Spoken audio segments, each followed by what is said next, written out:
Assalamu alaikum and hello everyone. We'll make a start. Thank you so much for joining and taking the time to be with us this evening. It's something we've been very excited for a few weeks now. So very quickly, just to introduce myself, my name is Tahseen. I do strategy consulting at McKinsey & Company, and I'm one of the founding team members of Deen Developers, and focus mainly on innovation. So that's stuff like the hackathon and this Accelerator program, which we'll get a chance to talk about soon. We'll start just by running through the itinerary very quickly, and then I'll hand over to Ibrahim to share a few words about Deen Developers. So that's what will happen first for the first 15 minutes or so, and then I'll hand over back to me. I'll talk a bit about the program and the accelerator. Then the main portion of the event will begin at 7:20. So we'll have 9 startups pitching this evening. And what we'll do is we'll have the startups pitch back to back in one go. So they'll have 4 minutes each. We'll give a little bit of time for the buffer, and hopefully by 8 we'll conclude. And then we'll have we'll open the floor to the panel for Q&A. And we're very honored to have with us this evening a host of notable investors and guests, including Asif Aziz from the Aziz Foundation, some members of his team. We have Ali from Hambro Perks. We have, of course, our friends at Crisis Venture Studio, IFGVC, of course, and a few other investors joining us today. We're all very honored and grateful for your time. And then we'll try our best for about 10 minutes or so to take some comments and questions from the public via the chat. And then we'll have some concluding remarks. So because the pitches will happen back to back, we won't have an opportunity for Q&A during that portion. Do note down your questions, and you'll have an opportunity to ask any questions in that panel Q&A portion of the event. So I'll mention a few more things about the startups and how things are going to run in a moment. But I think we'll first hand over to Ibrahim to share a few comments about Deen Developers and our story and vision. Over to Ibrahim. Okay, cool, perfect. First of all, assalamu alaikum, and secondly, jazakallah khair, and thank you for attending our first ever Accelerator Pitch Night. It's been an absolutely amazing 7 weeks. I've learned a lot personally from the cohort, from the mentors and from everyone who's given a workshop during the 7 weeks. So I'm super excited to hear the pitches tonight as well. But of course, before jumping into the Accelerator program and Tahseen speaking a little bit more, handing over to the pitches, I need to introduce myself and introduce Deen Developers as well, just so you have a little bit of background information. This is me on the left wearing a very snazzy hat whilst hiking in the mountains of Scotland. And my name is Ibrahim Javed. By day, I do product at Deloitte Digital, specifically within the innovation team and rapid prototyping team. But very quickly, I realized that as much as I love my job and as much as I love learning and utilizing technology to build products for clients, my kind of passions lie with community and using technology to help solve real world social problems, which is why in 2019, we founded Deen Developers. And I myself, I'm the CEO as well as one of the co-founders. And more recently, I've kind of been heading up growth and revenue at Deen Developers. And what we do at Deen Developers is that we're essentially building a community of underrepresented talent that use their skills in tech to make that difference. We've got 800 plus members, some of the biggest tech firms out there, as well as a number of different startups, contractors, freelancers, projects, and so on. We've worked with some amazing organizations like Crisis, Venture Studios from Crisis, Google for Startups, and in November, we're actually working with Deafblind UK as well as we featured in a number of different news publications. But what's probably more important than what we're about and whatnot is our goals and objectives and what we plan on achieving, right? Well, firstly, it's to empower and unlock potential, and we do this on 2 levels. Firstly, on an individual level, we at Deen Developers, we believe that everyone has the ability to change the world and has the skills needed to make a difference. Those dev skills, those product skills, those design skills that you've picked up at work. We essentially want to use those skills and channel them towards a greater purpose. And our aim is to get working professionals to use the skills they've gained at work, outside of work, for the betterment of the community. And secondly, we want to empower and unlock potential on an organization level.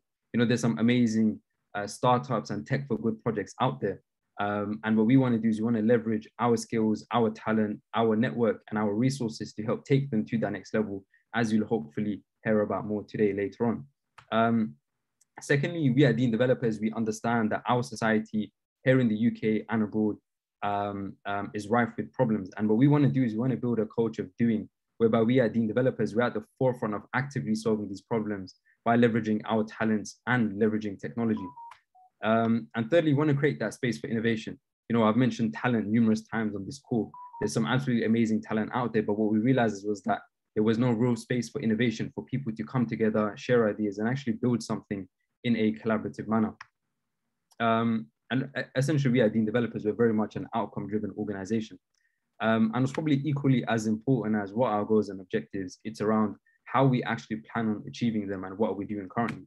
Well, firstly, what we do is we run hackathons. We bring together the brightest minds out there, people who are dedicated, talented, motivated, and we partner with some amazing organizations like Crisis, like Deafblind UK, to run hackathons over the course of a week to solve key problems that exist within society. And off the back of this, we've built some amazing products, such as, for example, Solar Space, which was a problem dealing with COVID last year. It was a QR booking system that allowed for people to book prayer spaces at the local mosque in the peak of the pandemic. And from something that we only built in 2 weeks, we had 160,000 plus bookings, essentially proving our vision that, you know what, it doesn't take much time or effort to have an impact on the world and make that difference. We also got a cheeky shout out from Sadiq Khan, which was super nice to hear from him. We've also built products around dealing with food poverty in the UK, such as Sheikh Iftar, which was specifically for Ramadan. And off the back of that was something that we only built in 2 days. Over 1,390 meals were given out during that time. We're also working on building a number of different products, for example, Food Pot, to help eradicate food poverty in the UK. And also building several other products, which I don't want to go into about too much, but we're partnering with some amazing organizations like Aziz Foundation to build products that really deal with community problems out there. And at heart, we're essentially a community organization. So we do run community events and so on. We actually had a Tech Careers Month in September, helping underrepresented people to basically break into technology, where we had 900 plus signups. And lastly, of course, we do have our flagship Accelerator program, which we've been running for the past 7 weeks or so. And I'll pass it back to Tahseen to speak a little bit more about the Accelerator program, why we started it, and of course, introduce our amazing startups today. Thank you, Ibrahim. Is my screen back up? Can you hear me? Yeah. Okay, perfect. So just we'll share a few comments about why the Accelerator program. So Ibrahim shared a few ideas regarding our vision. And when having conversations with other founders and people in the tech space, a lot of people did seem to express the idea that if they could have something back in the early stages of their sort of startup career, that have loved something like this, something that focused on growing, incubating, accelerating startups at a very, very early stage with a focus on underrepresented founders. And we thought, since we're claiming to be doers, why not do this ourselves? And so that's what we did. And we brought those same mentors on board. Also, that's number one. Number two is there, of course, isn't a shortage of startup accelerators or incubators out there, but we wanted to do something that feeds directly into our vision of creating a community that really harnesses the talent in the tech space amongst underrepresented people and uses that talent to solve problems and have a very community-facing objective and outlook. And so that's why we decided to set up the Accelerator program. And this is our very first cohort. We did have many, many applications, but these are the 7 startups that we took on. And we think we did a very good job because they've done an amazing job over the last 7 weeks. They've made amazing progress, and we're very excited to see how they're doing and for you to see what they've done over the last 7 weeks. So I won't go into the startups too much. You can see them on the screen. They'll get an opportunity to introduce themselves and talk about their work in a moment. You can see on the screen as well what we did with them over the last 7 weeks. I say we did with them, but I think I learned just as much, if not more, by attending these sessions. It was a perk of being part of the team. You can see we had, amazing talks around all sorts of things to do with startups. There was a mentor assigned to every single team. We had talks, we had workshops, we had a social. We'll have another one coming up soon to conclude the event. And of course, we have the pitch night. And I want to give a special thanks to, again, the people you see on the screen. These are our mentors, those who mentored the startup teams, those who came and led the workshops, those who gave talks to the cohort. And you can see it's a very stellar lineup of people. So we're very privileged and honored to have the support and sponsorship of these individuals, many of whom are on the call with us today, continuing their support.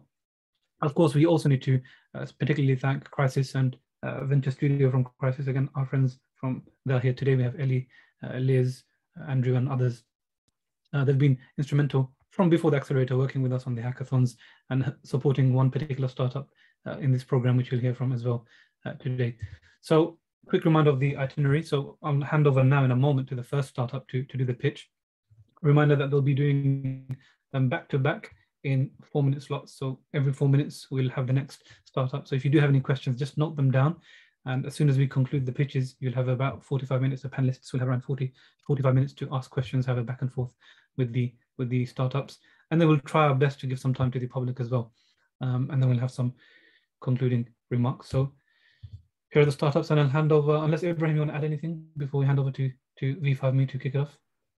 No, nothing from me. I guess the one thing to mention is that we do have startup guests, like, for example. Of course. Yeah, we do have, sorry, I should have mentioned, we do have 2 honorary startups who will be attending today. So we have Primary Finance and Kestrl. They weren't part of the program, unfortunately, because our program was focusing on early stage startups. We would have loved to have them on, but because they're a bit later stage, we thought we'd just invite them to the pitch night. So they'll be pitching in that category near the end. So we'll have Primary Finance as well as Kestrl pitching right at the end. So V5Me, Naeem, over to you. Thank you. Can you hear me? Yep. Yeah, cool. Okay, Bismillah ar-Rahman ar-Rahim. Assalamu alaikum wa rahmatullahi wa barakatuh, everyone. My name is Naeem and I'm the founder of V5Me, an app which centralizes everything to do with your vehicle. The idea for V5Me came to me when, like most car owners, I take my car in for a service every year. But like many car owners, every single year, I'd always forget to bring with me one particular crucial document, my service book. It got me thinking, why on earth are we having to deal with paper-based service books in today's day and age? This becomes especially problematic when you realize that the resale value of your car can be impacted by up to 26% for lost or incomplete service records. By the way, I apologize if you don't understand the relevance of this meme, but we'll swiftly move on. And so that's where V5Me comes in. V5Me is your digital service book. So the next time you take your car in for a service, your garage will be able to add maintenance records directly to your car's profile, detailing all the work carried out. All of this gets displayed in a scrollable feed with an interactive dashboard, so potential buyers can appreciate the care you've afforded your car. On top of that, car administration today can be a real headache. There's so much to keep track of: road tax, MOT, insurance. V5Me centralizes all of your car records into one place, taking the hassle out of motoring. And finally, with V5Me, people will be able to connect with other car owners and share their car story or reach out to the community whenever they need some help. So who's our target market? Our target market is essentially anyone with a car. People who want to sell their car can use V5Me to show potential buyers the level of care they've given their car and therefore achieve its true resale value. And buyers can therefore make informed choices whenever they're shopping for a new vehicle. We also want this app to be useful to small businesses such as garages and mechanics, and we want to use this app to help automate their business operations. And we also believe the non-personalized car profile data can be extremely useful for sectors within the automotive industry, such as breakdown and repair companies. As for the money, our business model is to aim towards creating network effects, which we're confident will then give rise to various monetization opportunities, for example, advertising. The UK automotive industry, they spend £1.9 billion per year on advertising. V5Me can give advertisers direct access to car owners. We're also exploring a garage directory where garages can pay to reach new potential customers. We also hope to take a share in the multi-billion-pound used car market by building a car listing directory. Finally, we're positioning ourselves in one day being able to provide digital verification of vehicle ownership and potentially provide a more secure and efficient solution to government agencies such as the DVLA in authenticating vehicle ownership. The main point being our monetization options are open, and our main priority right now is to build a strong network of vehicle profiles. We firmly believe we've got the competitive edge at V5Me to revolutionize the industry. We have a unique offering. Nothing exists like V5Me today. And we have a clear direction on what V5Me can grow into. And so we can definitely be the first to the market. We're also really passionate about making sure V5Me works for all: car owners, small businesses, large corporations. We want to be community centric, and we're not here looking to make a quick buck. And finally, we're extremely driven and motivated to make this work. And our team have excellent insights into the industry. Speaking of which, I'm Naeem, I'm the founder and CEO. I graduated in aerospace engineering and hence I'm mad for anything mechanical. I'm also very community-centric. I currently work as a regional manager for the Muslim advocacy organization MEND, and I'm also the national president of the Grassroots Muslim Youth Organization. In the middle, we have Abbas, who is specializing in back-end software development, and he's currently working on building our MVP. And we also have in our team on the right, Sultan, who is a qualified mechanic, and he owns his own family-run garage and has a background in media and marketing. He's therefore perfectly placed in our community development team.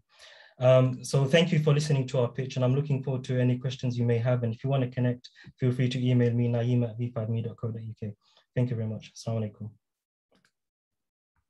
That's Naeem, thank you very much. We'll move on swiftly to Suhaib from andfacts. Can you see the screen? Yep, can see the screen. Hi everyone, my name is Suhaib, and I'm the founder of andfacts. andfacts is a new way to help small businesses better understand what their customers want. There are over 400 million small businesses worldwide, and small businesses in segments like e-commerce are increasing at a rate of 50% year on year. But 60% of new businesses fail within the first 5 years. This is an economic loss of £15 billion to the UK alone. So why is this? Well, small businesses simply don't understand what their customers want. They have limited resources, so they rely on manual research, which can be biased and inaccurate. The internal data tells them nothing about the wider market and the millions of customers not buying from them already. And the existing solutions, like market research reports, cost thousands of pounds. Our users are telling us before andfacts, it was taking them months to get nowhere, or spending whole weekends trying to do market research. For some, they've just resulted in using their market research or using their research from 3 years ago. So what's the solution? andfacts is an insights platform that makes it easy for small businesses to conduct research. We reduce the process from months to minutes. We provide them with access to insights, including sources like 5 billion daily Google searches. And as an affordable monthly subscription, we are over 10 times cheaper than market research reports. So for our MVP users, what they can very quickly understand is what products they should be launching next month or next quarter. And before launching a product range, they can see exactly what the seasonality of their market will be. And one of the main features is they can see and understand their market really quickly. They can see what brands, products, variation, ingredients their customers are looking for and what they need to be aware of. We launched our MVP and we have over 50 businesses in closed beta right now. We're growing over 40% week on week. And it's not just only small businesses that need our product. We've had interest from Unilever, Havas, Media Monks in our products. In the last week alone, we've had conversation with 2 e-commerce businesses turning over £20 million a year with a need for our product. And what's really exciting is that we're barely even scratching the surface of what's possible, yet we're adding so much value to our users. We're building an extensible ecosystem that allows our users to solve problems and validate decisions within seconds. And we have a massive global market opportunity of over 23 billion. The market research industry itself is worth over 53 billion pounds. As our beachhead market, we're initially focusing on e-commerce businesses in the fashion and skincare verticals. And what's available out there doesn't help small businesses right now. The internal data tools are all focused on existing data within the business and tells them nothing about the wider market. And existing market insight solutions are focused on the enterprise. They cost thousands of pounds, and unlike andfacts, their data is actually months old by the time it's being reviewed. So our go-to-market includes a freemium product, which allows us to attract users quicker. We're building on our content marketing strategy with our content ready, which is page 1 or number 1 on Google, ranking above Mintel or Forbes. And we're building on our discussions with Shopify and Awesome, allowing us to put ourselves in front of thousands of small businesses. We're a team of data advocates with years of experience. I'm a chartered accountant and have spent my career developing data-driven strategies in banking and financial services. As our lead data scientist, we have Dr. Yemi, who has spent his career developing machine learning models for the likes of Aldi, National Grid, and other startups. And as a key advisor, we have Professor Mark Hart, who has spent over 40 years researching small businesses and is the academic lead of the Goldman Sachs 10,000 Small Businesses Program. We're raising 500,000 to give us 18 months of runway to help us build our product and invest in marketing and our data. We're already about 20% committed. So if you have any questions, please do contact me. Thank you. Amazing. Thank you so much, Sahib. Excellent pitch. And we'll move on to Travel Umrah. Assalamualaikum. I'm Anha, co-founder and CEO of Travel Umrah. We've built Travel Umrah, the first online Umrah bookable platform. Have you ever been Umrah? If you have, then you know how much work goes into organizing that perfect trip. Finding the right hotel that is close to the mosques, flights that are at a reasonable time with little or no stopovers, ground transportation, religious tours and visas. There's a lot that goes into it. It can be an incredible and spiritual trip if the perfect package is found. But finding the perfect package right now requires a lot of tedious back and forth with a travel agent. Often this could take several days. That got us thinking, why should it be so long and painful to book Umrah? Why is this process not online? Why can't we book Umrah the way we book our holidays? That's how Travel Umrah was born. Travel Umrah uses similar technologies to Skyscanner and Booking.com to find our users' live packages, which they can book within minutes. The Umrah market is huge. The market is worth $4 billion, attracting 19 million people annually. This number is expected to grow to 30 million by the year 2030.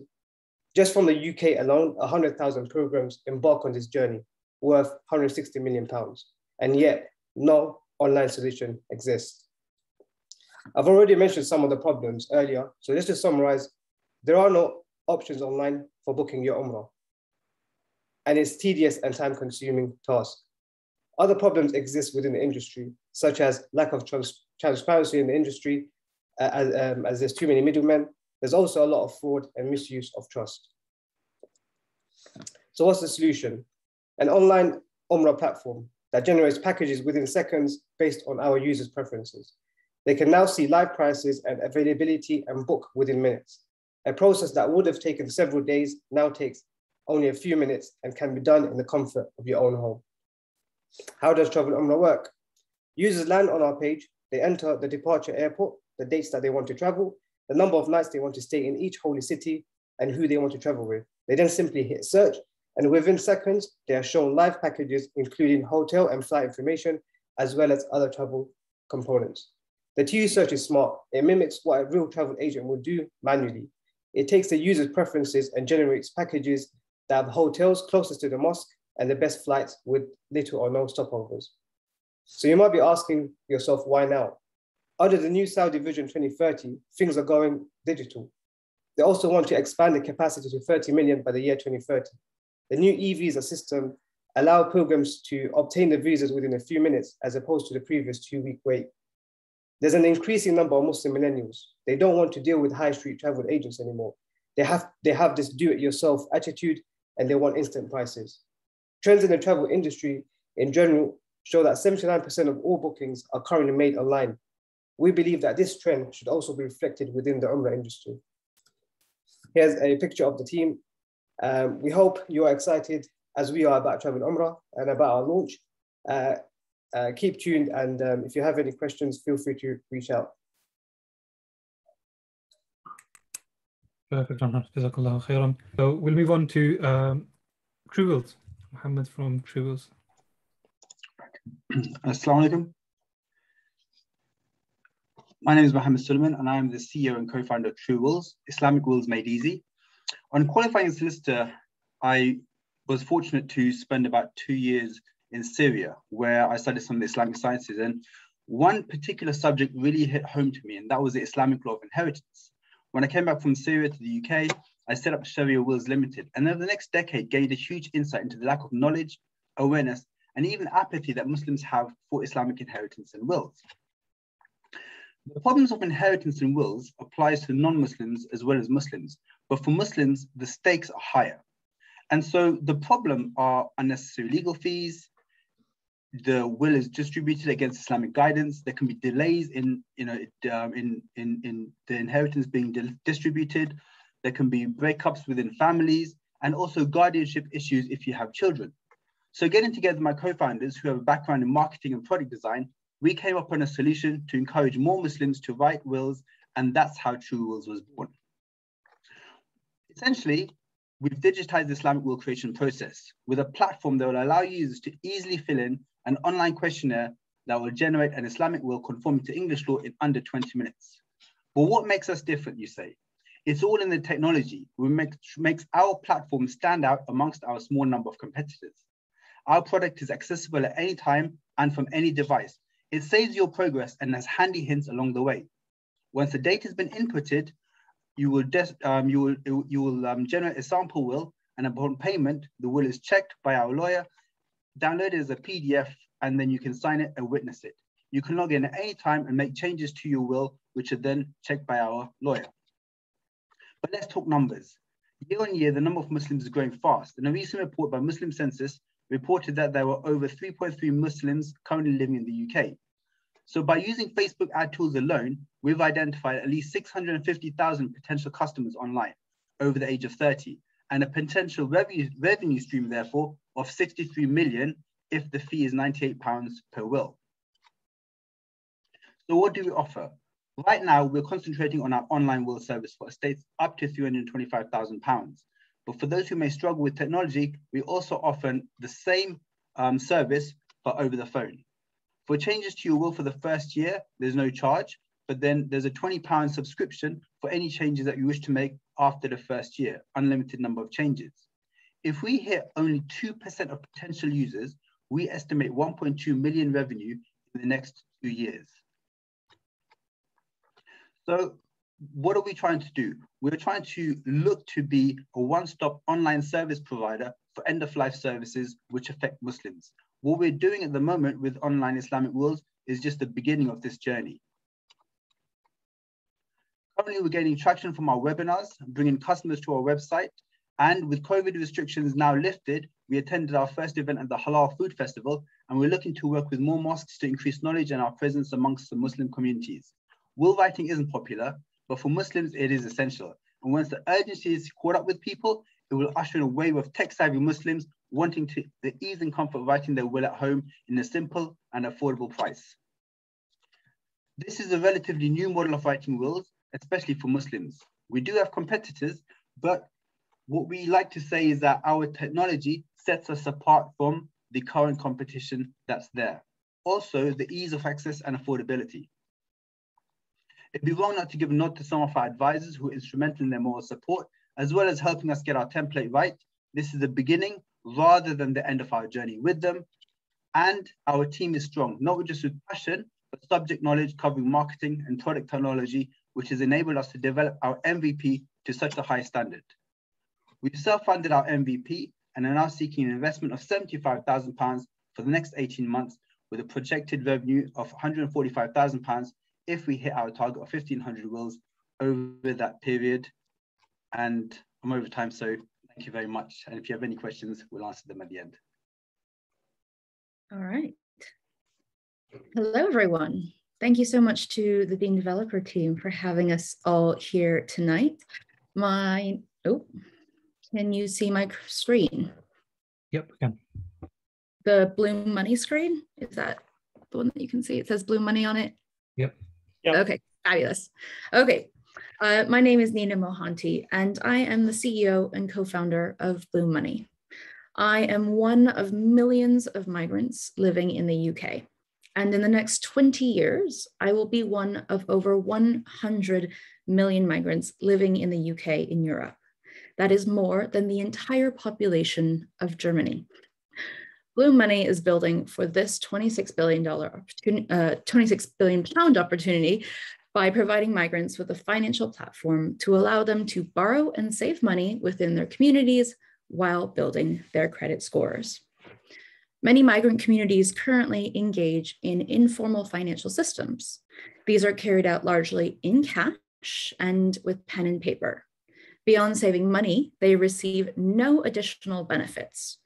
And oftentimes when they try to transition into the formal financial system, they struggle to because they lack a credit footprint. So at Bloom, we've taken the concept of a ROSCA, or a Rotating Savings and Credit Association, also known as an AJO, a committee, Jamea, and we've digitized it. In a Bloom circle, a group of people get together to pool their money like a syndicate. Each month, they come together to pay in the same amount, and one person gets a chance to take it away and use it. This happens in turn until all participants have withdrawn. Bloom allows for identity verification to secure funds, secure payments in the Bloom Money app, and the additional benefit of reporting on-time payments to credit bureaus like Experience.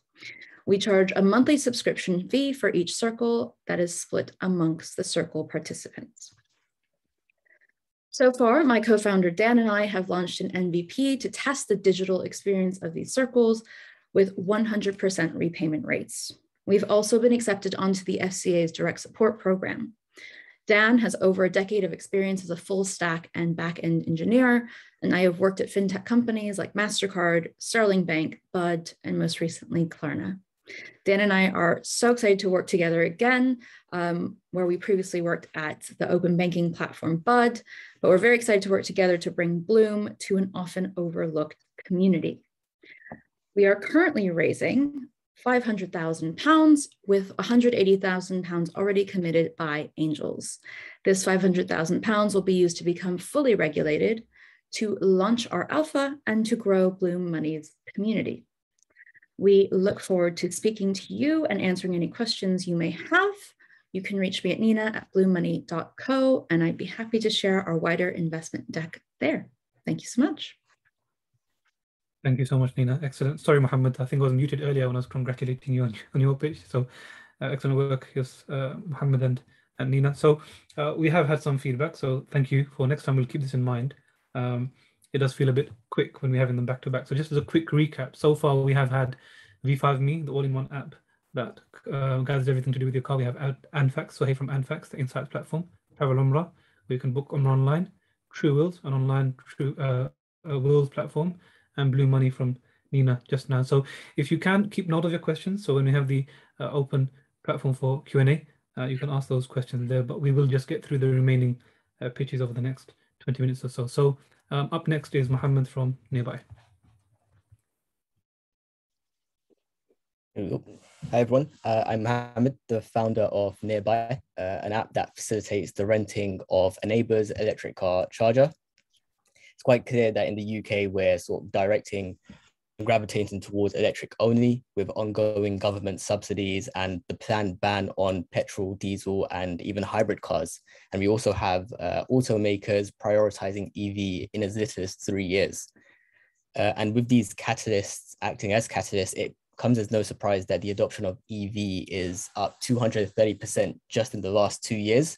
And so we have 330,000 EVs on the road today. And by 2025, we're expecting that number to hit 1 million.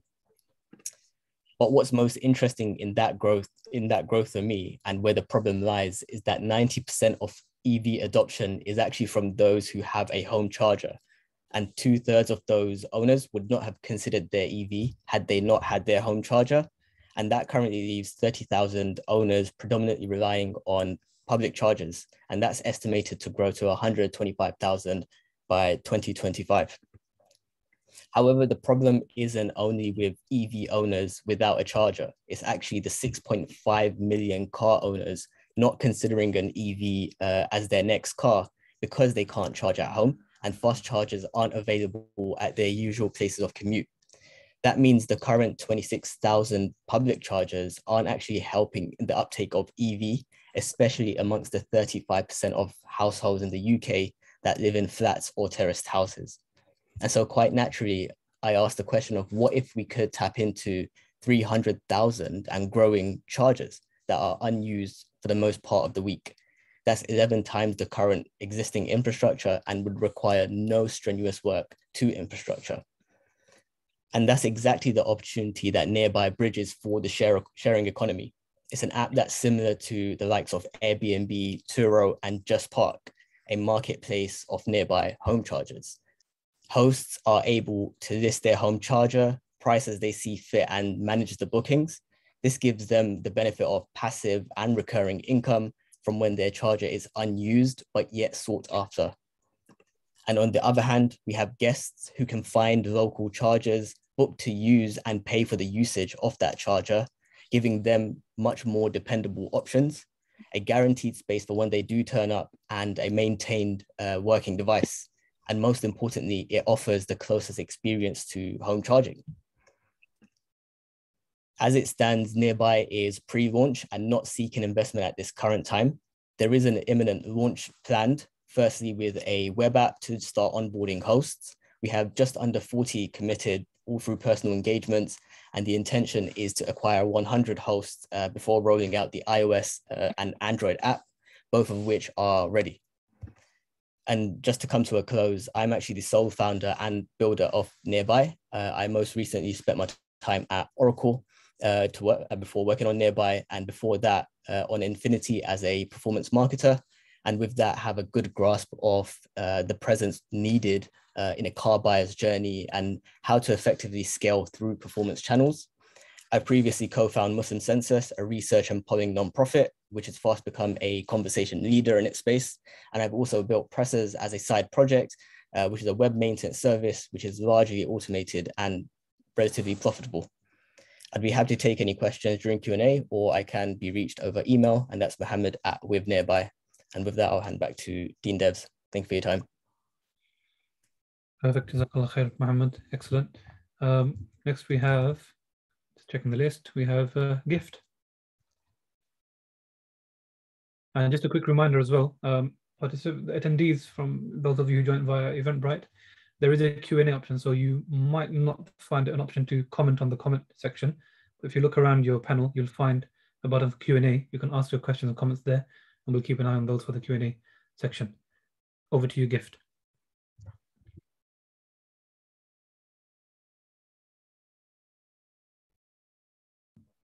Thank you. So, meet Amina, 45 years old, single mother of 2, 0-hour contract. After paying her rent, she is left with £70.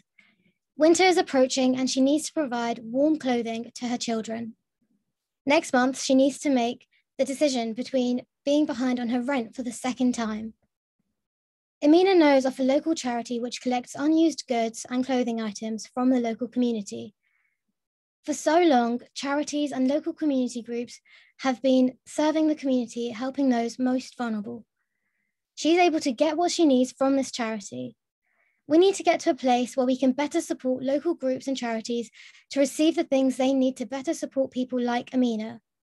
So how can we better help? Well, we give you Givt. We believe local charity and grassroots groups are, of course, much more knowledgeable about the needs of its community, and so we want to work with them to give voice to the incredible work they do and support them with their needs. There is a huge marketplace and businesses willing to donate, as CSR is becoming a bigger topic amongst employers. They just don't know what to give. So we have created a donations marketplace that connects the bridge between charities and their communities. This platform allows for charities to post listings of what it is they need so that people can easily and smoothly donate items that won't end up going to waste. So why do we need Givt? Poverty is a factor forcing loads of people into homelessness, and we need to support it before it gets to this stage. There are many items that are often overlooked when it comes to donations. There's a lack of understanding regarding the needs of people experiencing homelessness. People also don't want to donate unnecessarily because they think it's going to waste. And now I'm going to show you a walkthrough demo through some screenshots. So this is what our MVP will look like in November. And what we are working towards. So this will be our homepage. And as a user, you'll be able to search through the postcode to find your local charities. And when you click on a charity, it will show you their listings and a bio of the charity. Our vision is that we aim to launch our MVP product next month and continue with user testing. We want to allow for charities to view the number of donation pledges. And eventually down the line, we want Givt to provide more than just items. We want charities to be able to make call outs for volunteers, donations, and signing of petitions. As a company, we also want to build on our relationships, such as the amazing relationship we have right now with Crisis. Shout out to Ellie on the call. User research, strengthening our team, and promoting traction. We have many ideas for promoting traction, especially because we are a team that have come from big tech companies and are happy to go door to door. We also aim to get our first customer, and we also plan to start monetizing and going full time. Our ideas for monetizing include charging extra on delivery, providing premium listings, and sponsored campaigns and ads. This is our team. So we are a team of 5 co-founders. We have a good balance of builders and sellers. So from the left, we have Hafsa. She is our designer. She's also a product designer at ClearScore. Then we have Nabil, our front-end developer, who's also a front-end engineer at Cadfire. And then we have Hannah. She is our product manager. She's also a delivery manager at Civil Service. And then we have Ibrahim, who is our back-end developer and is also a software engineer at checkout.com. And me, I am our delivery manager and I'm a technology consultant at UI. Thank you so much for listening, and a special thank you to Deen developers.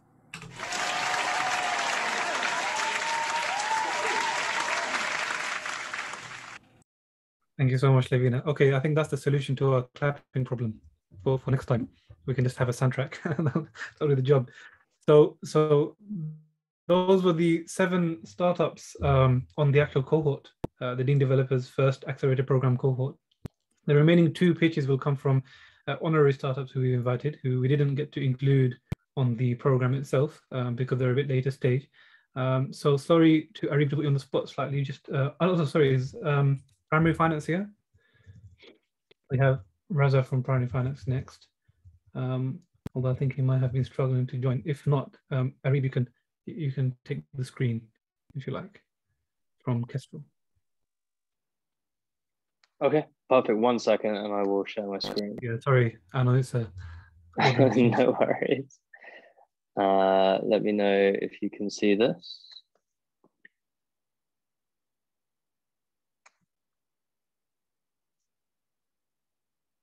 Yeah, I can see the deck. Yeah, you can see that. Perfect. All right. It's not in presentation mode, but I can see it. Yeah. Okay, should be now. Okay, thank you. My name is Arif Siddiqui, and I think we could see presenter view there, Arif, rather than the actual. Sorry, 1 second. Audience view. Sorry to interrupt. No, thank you for telling me. I would not have realized. Okay. That's not working. Yeah, that's working. Yep. All right, nice one. Okay, my name is Arif Siddiqui, and I'm fed up.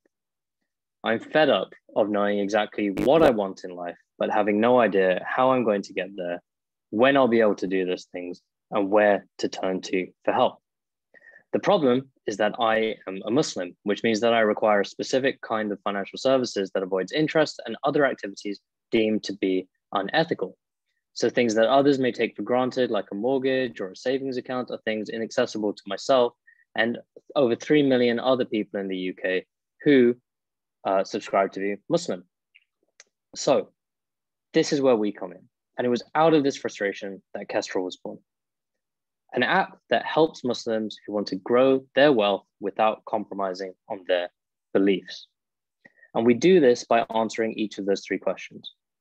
How is with our budgeting tool, a device that uses something called open banking to aggregate your existing bank accounts, whether it's Barclays, Monzo, HSBC, pulling in that data to create a bespoke budget just for you every month for you to track and figure out how much you can and should be saving. When is with our Savings Eggs product, where you can visualize your goals on a timeline and then automatically save for them as you spend every time you tap your card. And finally, where is with our investment marketplace, the device which allows you to take a look at all of the Sharia compliant third-party products directly on our app for you to view, compare, and purchase directly there. Now, this is by no means just a UK-centric problem, and we see the total addressable market as being well over 1 billion a year. And that's just looking at target customers in geographies where we have a presence already, like the UK and Malaysia, or places where we have good routes to markets already, like the US, certain countries in Europe, and Indonesia. We multiplied that by assumed product pricing uptake, and we got our total addressable market. We've already had quite a lot of traction and adoption amongst two groups, young professional Muslims in particular, we've seen a lot of uptake from, as well as Muslim university students. Very different things attract different people. TikTok is very popular with one of those groups. I'll let you guess which one. So how do we make money? We are hoping to break even in our 4th year of operation, and that's through 4 distinct revenue streams. Number 1 is through subscription tiers, which range from a freemium tier, which is live right now, all the way up to a £4.99 a month tier, which will be live in March of next year. Commissions from our marketplace that we already make. So every time someone purchases something through our marketplace, we'll get a one-off commission. Our own products, with our algorithms or our stock trading tool that we white label, and we can sell to other larger banks who might want to use that. And finally, B2B services are the things that I'm most excited about, where our core strength is our technology. And I'd love to loan that to larger Islamic banks who have good products or decentish products, but not very good distribution channels. So we could become a portal for them to sell some of their products, whether it's a savings account or a mortgage, directly through our app. And we're in talks with a few banks in the UK as well as Malaysia to do just that. This is the team. So we boast experience from strategy, myself, Islamic banking from Deen Tirmizi, financial services from Iyad Siddiqui, tech from Irfan Razi, and data science from Masab Shaharam. We have over 12 full-time employees based in Malaysia. They're all tech, our in-house tech team. We have 4 key Islamic finance advisors, including the former CEO of Al Rayan Bank, the biggest Islamic bank in the UK, as well as the former CEO of HSBC Amana, which is HSBC's Islamic banking arm. And we have our own dedicated compliance and regulatory team.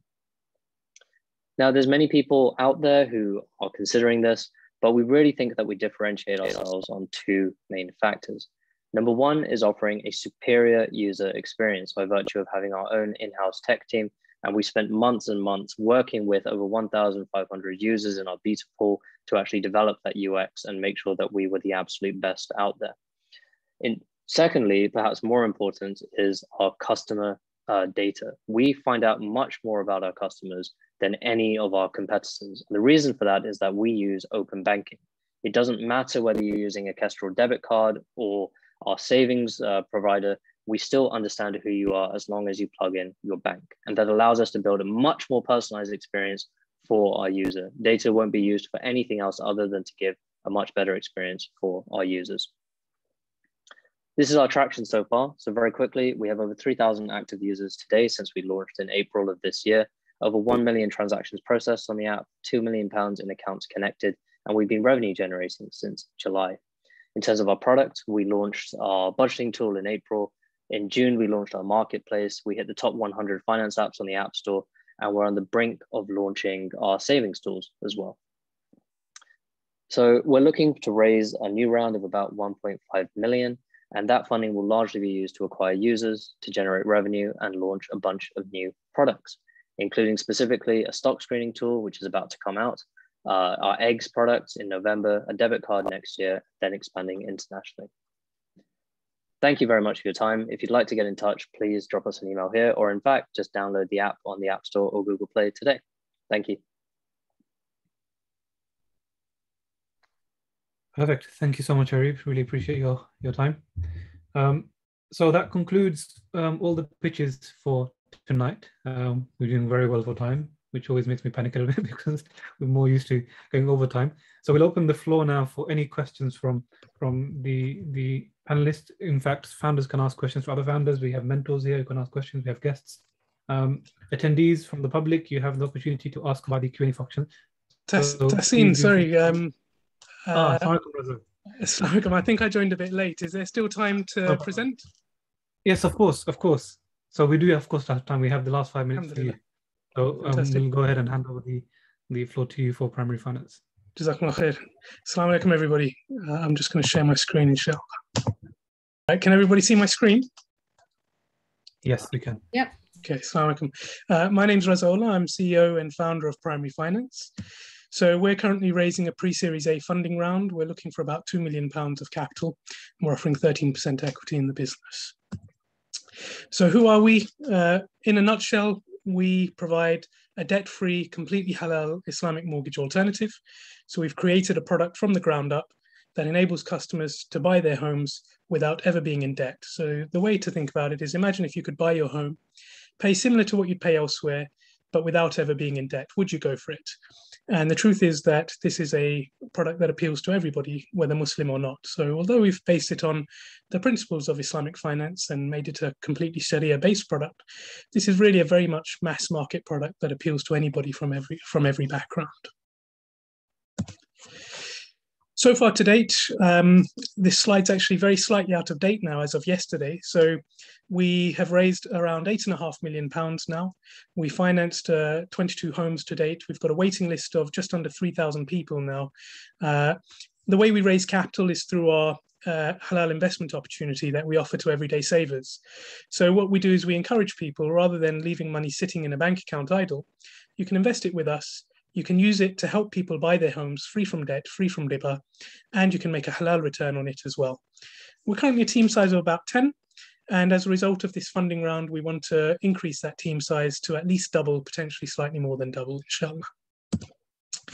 Key milestones to date.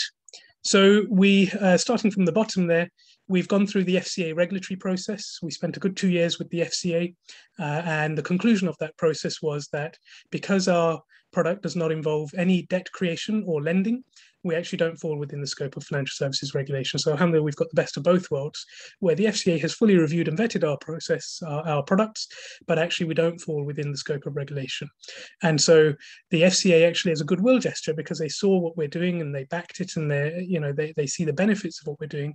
After 2 years of working with us, they actually fully refunded our application fees, which was an absolutely amazing gesture of goodwill from them. We soft launched in 2019 when we started financing homes on a private basis. And at the very end of last year, at the start of this year, we actually started financing, we fully launched, and we've now started financing homes on our waiting list. We've won a couple of awards. So in 2018, we won a Worldwide Islamic FinTech Award for the most promising Islamic FinTech in the world. We've recently won a Corporate Vision Technology Innovator Award for the most innovative ethical FinTech company of 2021. We're now revenue generating, so we're beyond MVP. We're actually self-sustaining as a business. So the underlying business is actually already profitable. As a result of this raise, we expect there to be some CapEx. And so we expect to break even in around a couple of years after this raise again, inshallah. So the underlying business model is actually already very profitable. We've already built our bespoke tech platform, and we use this tech to actually streamline our customer experience. So if you imagine how much time is spent when somebody applies for a typical mortgage, they may have to go to the branch 3 or 4 times, take lots of paperwork with them, and it can take a lot of time out of their day. Once they have a finance agreement, if they ever want to make any changes, it may be the same process again. They may have to visit the branch, they may have to pick up the phone, whatever it may be. It may take a very, very long time. That they have to wait for the bank clerk to go and do some calculations and get sign off from their manager. We've simplified that whole process into our tech. The way to think of it is the way how Revolut and Starling have come along and made it super simple to set up a bank account. You can now do it in 5 minutes on your smartphone. Similarly, we've made it super simple to apply for finance. You can apply for our product completely digitally online without ever having to step into branch. And you can completely self-manage your product with us. So if you want to make a change to your product, you want to change your term, you can do it through the app. It's done instantaneously, powered by bespoke algorithms. If you want to change your payments, you can do it via the app. It's done instantaneously, powered by bespoke algorithms. So we've effectively revolutionized the way people apply for finance and manage their finance arrangements, allowing them to flexibly change their payments from month to month through our debt-free methodology, which I'll get to in just a minute. Myself, the leadership team, so myself, CEO and founder, I'm a qualified actuary with a decade and a half of experience in the London financial markets. Sheikh Salman Hassan is our chief legal officer and head of Sharia. He sits on the AOFI scholarly board based in Bahrain and headed up by Mufti Taqi Uthmani. And Umrah the Chief Technology Officer, has around a decade of experience in software development. Our advisory board is an all-star cast. Haris Irfan, Chairman of the UK Islamic FinTech Panel and previous Global Head of Islamic Banking at Barclays. Ashley Freeman, former General Counsel to the Central Bank of Bahrain. And David Vickery, former Global Head of Islamic Finance at Deloitte. So we've got an all-star cast heading up our advisory board as well. I've gone through our tech platform already. I also forgot to mention that it automates our compliance functions as well. So it automates our shareholder register and our board resolutions and everything as well. So it's a really powerful piece of tech. We're now actually looking to push this out on a global basis. So we've got a centralized tech platform. Our agreements are effectively borderless. They don't fall within the scope of financial services regulation in the UK, and the chances are they won't do elsewhere either. So it means that we can actually start pushing this out on an Uber-based model where we build partnerships with other providers in other parts of the world who provide the local expertise and the liquidity, whilst we power it from our centralized hub in the UK. And we've already started having these conversations in 2 or 3 parts of Europe with startups in other parts of Europe and also in the United States as well. Very quickly on how it works, it's a shared ownership type product. The easiest way to think of it is forget everything you know about a mortgage. It's not a mortgage. The easiest way to think of it is imagine renting a property from a landlord. Your only obligation to your landlord is to pay your rent every month. Now imagine if your landlord said to you, if you want to buy the property from me, you're welcome to, but with absolutely no obligation. You can buy it all at once if you like, or you can buy it gradually in installments, or you can just continue renting. In a nutshell, that's exactly how our product works. The customer puts in some money towards the property, and so do we. The customer just pays rent on our share every month. They can then purchase some of our share off of us in any month if they want, but with absolutely no obligation. And our tech enables them to choose from month to month exactly what they want to pay. And it's completely secure because they have an equity buffer, which is very unique to our product. If a customer can't afford to pay their rent, they have equity in their home and they can actually pay us out of their equity.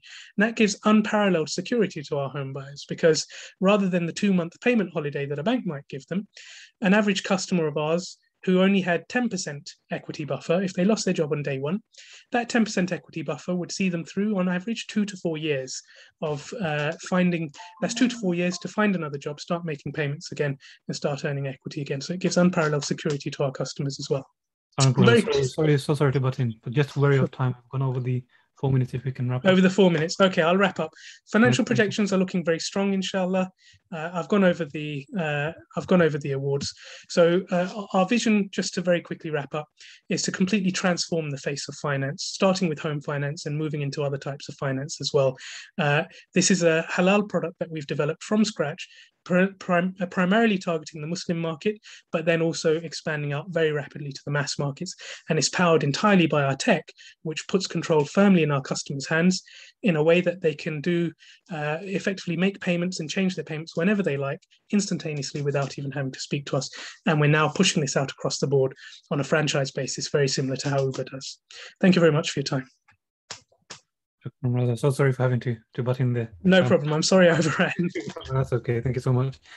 So now we have actually concluded all our startup. Thank you all of you for amazing pitches. Very, very impressive across the board. I think what we'll do now is, given the feedback from some of you, it's been a while since Naeem pitched his V5Me. So I think we'll go through with some structure. We'll go through startup by startup and give a few minutes as an opportunity to ask questions. And what I'll do, Naeem, sorry about this, since you're going to go first. If you can just come up again with your slides and just give a 20 to 30 second summary, absolute maximum of what you presented, and then we'll give a few minutes for the panel to ask questions. And the rest of the startups, you'll be doing the same, so do prepare that as well. And of course, public reminder to all of you attendees, you do have the Q&A function to ask questions. We will be looking at that too. Over to you, Naeem. 20 to 30 seconds maximum, and then we'll give it to the panel. Very quickly, I went over what my personal experience has been with, having a car and a meme somewhere in the middle. And then we had what V5Me is. V5Me is a digital service book. Next time you go to the garage, they'll be able to add records directly to your car's profile, all your records in one place, and you'll be able to connect with fellow owners. Our target market, we said that anyone that wants to sell their car, they can show potential buyers the level of care they've afforded their cars, and buyers can make informed choices. We want to help mechanics and garages. And we think there's also scope for us to service the whole automotive industry. We talked about how the market, for example, there's more than 1.9 billion pounds per year being spent on advertising in the automotive industry.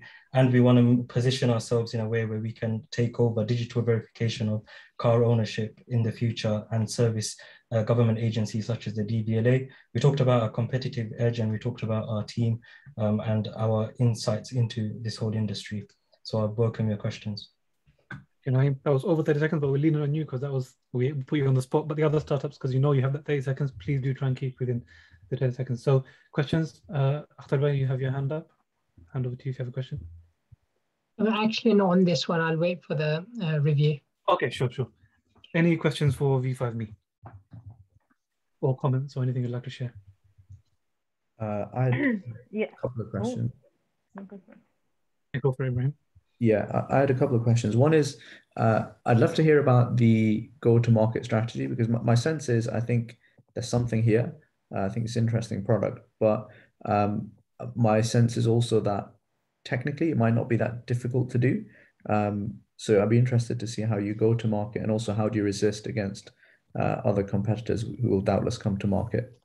Yeah, so that's a really good question. So currently we're still pre-seed kind of stage. We won an award recently where we're able to conduct market research. So that's the stage that we're currently in. So we're going to be launching our survey this week, and also we're doing lots of user interviews. In terms of what we've kind of thought out to be our go-to-market strategy, it's going to be, first, we're going to try and enlist the support of garages who have a one-to-many connection to vehicle owners, and come up with incentives so that we could essentially find a particular pain point. One particular pain point that we found is that a lot of people, when they go to the garage and they forget their service book, at that point, maybe garages can, say, it's all right, I'll send you a digital receipt on your V5Me profile, and that will help with onboarding. So there's a few ways that we're thinking about how we could onboard people and bring this to market. Currently, we're building our MVP, and hopefully, inshallah, within 3 months or so, we should be ready to release our MVP. But yeah, so we're thinking about enlisting the support of garages, as well as, of course, going directly to car owners. Everything. Was there someone else before? Unless there's a follow-up from Ibrahim. Was there someone else that was trying to ask a question? Just a bit about the business model. Like how they guys, who's paying what? So, sorry, I couldn't catch that. If you can repeat. So just your business model, like who's paying what? Okay, all right. So so we've kind of left our monetization options. We still haven't figured it out, to be honest, but we've got an idea of some of the things that we can do. So we did mention, for example, advertising. So if you have lots of car profiles, we can connect a 1.9 billion pound industry to car owners directly. We also, for example, take a share of the multi-billion pound car listing directory market, as well as, for example, we could win government contracts. And for example, we can change the way, for example, V5C documents, which are logbooks, that's where our name comes from, by the way. We could kind of revolutionize that. So essentially, we haven't figured it out yet, but we're confident because of network effects, we'll be able to figure something out, inshallah. One quick one. Newer cars have the digital service history on it. I think BMWs have it, so you can literally just go on and view the entire service history. I think that's even for like a 5 or 6 year old BMW. I don't know about other cars, I just remember seeing it on there. So I don't know what your thoughts are of cars having this stuff actually on them. Yeah, excellent point. That's true. The digital service books, they do exist, but they're much more or less kind of stuck in a vacuum where it's really, really inaccessible. Getting access to it, you have to, some manufacturers, you have to call them up, or maybe it's restricted to the car itself. As well as that, it kind of disadvantages a lot of the industry as a whole, because only manufacturer approved garages can maybe add maintenance records to your service history. So the local, your local mechanic who's more than qualified to actually work on your car, he's kind of disadvantaged. He's not able to work on your car because he can't access your service records. So we're on a mission to basically liberalize maintenance records and make it accessible. And we want to create value out of service records. Right now, we don't believe that people are showing off their cars the way that they could and get its true resale value. So I hope that kind of answers the question. So it's essentially it's inaccessible, and we don't think it's fit for purpose the way that digital service books currently are. Excellent. So now there's a comment from Ibrahim for your feedback. So I'll take note of that for your own personal feedback. And then there's a question from sorry if I'm mispronouncing your name, about blockchain actually. So V5Me, why not blockchain the data for authentication and audit? Yeah, so that's something I didn't want to mention because it might be a turnoff for investors, but blockchain, we do believe it can give that level of security and assurance, especially if we do go into that market of providing vehicle car ownership verification, especially, for example, transferring ownership from one person to the other. So we do believe we have scope of blockchain to integrate that within our technology. So we're very hopeful about what's coming in the future, inshallah. Okay, perfect. We'll try and have an opportunity for questions for V5Me at the end again. So we do want to move on for everyone to get a chance to answer questions. So next up, andfacts. Again, if I can be strict with the 30 seconds, apologies if I do cut you off. So I hope. So 30-second summary, and then we'll open the floor for questions. Nice. Okay. So we're an insights platform to help small businesses better understand what their customers want. I guess the main things are look at the process from months to minutes. We help small businesses access new insights through search data and a lot more data sources, and we're 10 times cheaper than existing alternatives. The product right now, the MVP, provides recommendations. It helps better understand where the market is at, what they should be doing next. So it alleviates the pressure for guessing, and they can make a lot more validated decisions. So we're reducing that barrier to make validated decisions like the big players like Gymshark are doing. So we're a bit democratizing that. So that's the quickest. Thank you so much. I know it's not fair for me to make you rush like that, but hopefully everyone's got the gist of it. It's a refresher anyway. They've heard the main deck. So any questions for Suhaib from andfacts? Assalamualaikum. Suhaib, great presentation. Just a quick question. Your ask was 500K to achieve 100 million ARR. Is that right? Correct. That's right. What's your current ARR? What's your current recurring revenue? So we're pre-revenue right now, where we're trialing and testing our product with a variety of different customers. So we've got 50 small businesses. Unilever have been using a subsector of our product. And then we're most recently starting a trial with 20 million plus turnover e-commerce businesses. So revenue, inshallah, will be kind of from next quarter. And what exactly is your business model in terms of the subscription based, right? Is that what I heard? Yeah. Correct. It's a subscription based model, starting premium, a very basic product, starting from then £50 a month on the paid ones, going up to about £500 a month for your larger scale businesses. Okay, and your backend technology, tell me a little bit about your technology stack. Sure. Backend is Django, front end React, and then we're using kind of data science and data analysis to go through. So our platform right now goes through 200,000 data points within 2 minutes. Is that a big data platform you've built there, or are you using an existing big data platform? We built it in-house from scratch. Okay, thank you. So there's a question for you from the Q&A. What is your strategy for getting businesses on board? Are you focusing on larger businesses, SMEs, or small independent high street businesses? Yeah, so we're focusing on slightly more established small businesses. So the ones that have been in market for 1 or 2 years, we're seeing a lot of affiliation that they have a good, strong hold in the, well, not strong hold, but good understanding of where they need to be. And then our insights can help them effectively grow much more quicker. In terms of go-to-market, it's around content marketing and also kind of partnerships. We're seeing there's a lot of affiliation with other organizations who are also supporting the same target customers. Perfect, thank you. Any final questions or follow-ups before I move on to Travel Umrah? Yeah, one last question. You said you've got 2 upcoming partnerships or collaborations you're working with to provide your service? Is that right? Are they paying you guys, or is it a pilot? It's a pilot at this stage for the next couple of months. See how the insights work, and then it'll turn into a paid subscription at that point. But I think the point was that they are more or less inbound, or we're not even targeting those businesses, but there's a big need we're seeing for larger businesses for good data, good insights. So we're able to quickly replicate that across multiple other businesses once they work. Nice. Thank you. Yeah. Amazing. Okay, we'll come back to andfacts at the end if there's time. We'll move on to Anhar from Umrah. If you can give us a very quick 30-second summary. Cool, yeah, we're Travel Umrah. So we're an online Umrah booking platform. I spoke a little bit about the market opportunity, the current problems being that there's lack of options online to book your Umrah package. Spoke about the solution.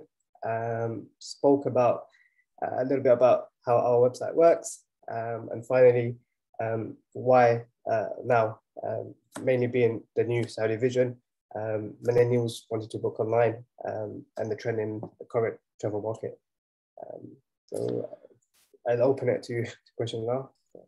Thank you, Anhar. Any questions for Anhar from Travel Umrah?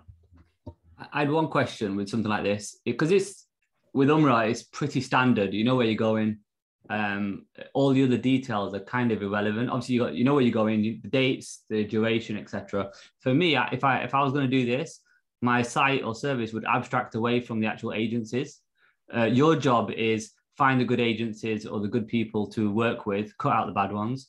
So that's for someone who's using your platform, they just say, I want to do Umrah, these dates, tick, tick, tick. I want to do these kind of things there. And that's it.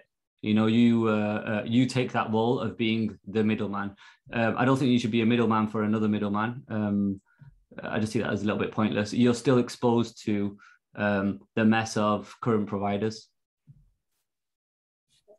Just to come back to that, so we're not middleman for like anything else. So we have direct connection with like flight providers and bed banks. So we essentially create the packages. I'm not sure if that was clear or you had a slide. I think if you go forward, there was a slide I remember. Your search slide. Hold up. Yeah, sorry. Yeah, I think that was the one. So hold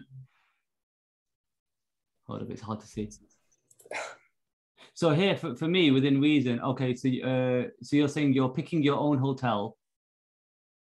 Yeah, so what we're essentially, we have connections to bed banks and flight providers, as well as like transfers and stuff in Saudi. So we sort of package multiple different packages for the user.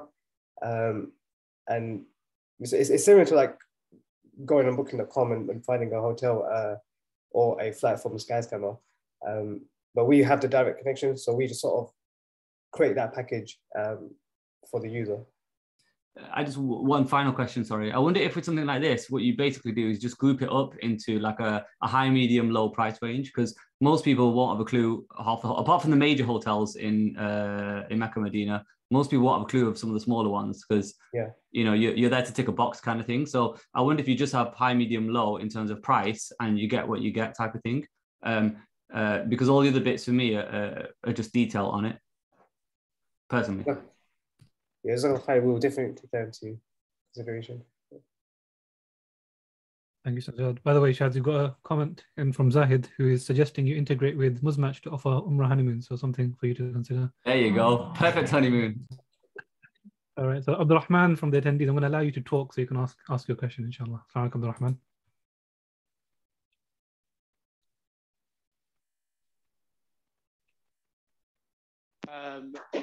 Can you hear me? Yeah, I can hear you. Yeah, so I come from this industry. Our family business is involved in Saudi visas and that sort of thing. We're not involved at all in the Umrah and Hajj, but we're involved in all other sort of services. One concern I have is that in the past, agencies had a monopoly essentially over these packages because they would have to apply for Umrah and Hajj visas themselves. And that's why you would have to go through an agency. And that's probably why it's lagged behind in terms of online. But now, as you said, Saudi's changed their vision. You can actually go online, you can literally book a tourist visa, and you can actually now, you don't even need the Umrah visa, you can use your tourist visa to go and do our Umrah. And you can do that on your own. What's my concern is that you're essentially offering the more flexibility so that someone can essentially find their package and organize it themselves online and get a price up front. But what's your, do you not fear, or what's your potential response to the fact that people might just end up doing it all themselves now that it's fully become digitized? So they can literally go, and just like any other holiday, they can go, they can book their own, they can get the visa through a travel visa through the Saudi website, which is extremely easy and cheap. They can go book their own flights via Expedia or whatever, and they can book their own hotel. That wasn't possible in the past, and that's why everyone relied on agencies because of the visa issue, but that's no longer an issue. So I was wondering what your thoughts on that would be. Yeah, so we're trying to minimize that too.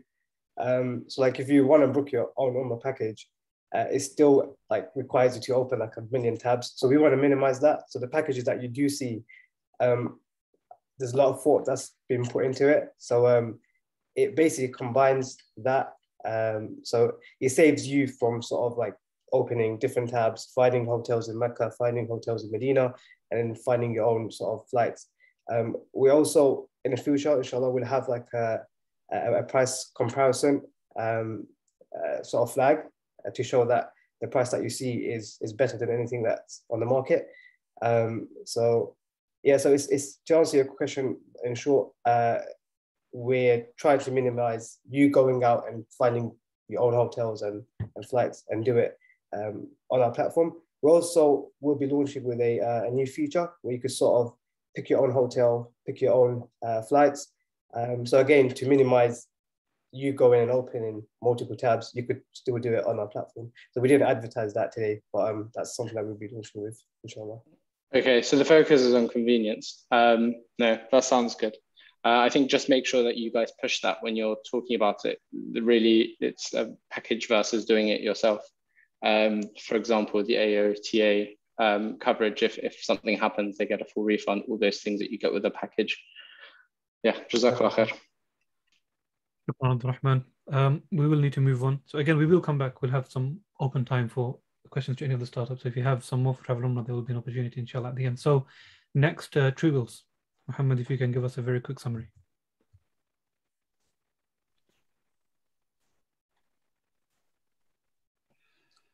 Okay, Salam, my name is Mohammed from Truebills. So the problem is, Muslims not writing Islamic wills, and our solution is a web platform which allows you to fill in an online questionnaire and make your will, which is legal in the UK and also according to Islamic law. Our business model, currently online wills with a one-off cost of £98, telephone wills if required is £148, an annual subscription after the first year for unlimited changes, and moving on to large estate wills in the future.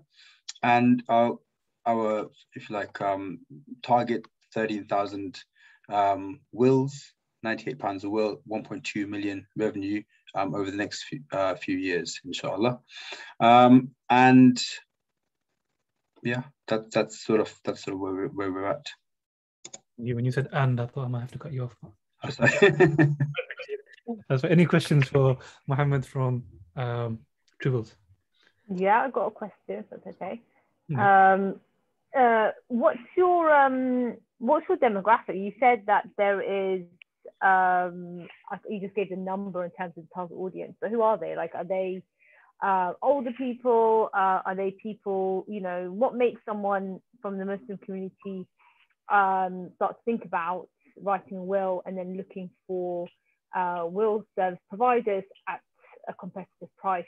I think there's a conversation that actually overall as Muslim community don't actually get down to it, and so I don't know if that narrows your pool, and there's an element of educating and moving in order to obviously monetize or kind of get them to kind of pay for your service. So what are you finding out right now about the space, and then also who's your kind of first kind of target audience you're actually paying for this? Oh, that's a great question. So really our main focus is 30 plus at the moment. and the pool is across all Muslims. People generally don't start thinking about wills until they're older. One of our main objectives really is education. So yes, there's a potential for people to make money from this, but at the same time, we really want to concentrate on educating Muslims and the importance for Muslims to write Islamic wills, even from a younger age. And that's the advantage of having unlimited revisions for a small fee, that if you want to write a will when you're 18, then you can keep updating that will as you grow older. So it's something we can start from, as soon as someone is able to, legally write a will in England, and it can continue onwards until, they pass away. But the 30-plus-year-olds, are they spending right now on wills, or do they still need educating? People are they still kind of on the mindset? People still need educating, however, there's no doubt about that.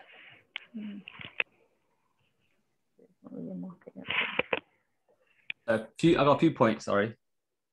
Really small point. I think it's an annoying one. Your screenshots are slightly stretched in one of your slides. Second point, your target market, I think you said it was like 63 million pounds. I saw somewhere. Sorry, market size, which is very small considering obviously your potential market share is going to be a small percentage of that. So I would actually probably not even mention that. Or what I would focus on a lot more, which I think you did a little bit, is how you upsell. When I got my will done, to be honest, one beauty of Islamic wills is it's the most simplest thing in the world within reason for most people because it's so defined. So if anything, for me, you should focus on the pure simplicity of just get it done so you don't have to think about it again, personally. There's a good wills and pensions are stuff that young people maybe nobody wants to do, not even young people, no one wants to do. There's a guy called Rory Sutherland who is like an advertising guy, works for Ovalgy or whatever they're called. He talks about some of the work done by the government to try and get young people thinking about pensions. So I would check that out. Also, I think you had one bit where you mentioned around doing wills over the phone and stuff. To me, kill all that. Just focus on online and just focus what you're doing. It's hard enough as it is. You want to do things at scale, and faffing around on the phone is just, the market that needs all of that isn't your market. You want to focus just on online, really. And then I had one bit, I think you mentioned about the special tech, but in all honesty, I don't know what's so special about the tech. Just because within reason, for an Islamic will, the beauty is in its simplicity, and it's almost a template form, almost. So there's just a whole bunch of thoughts.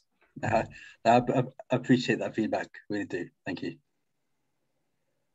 I have a question. You go for it. Question about your business model. It wasn't clear if the £20 is like a recurring yearly renew fee. Yeah. Yeah, sure.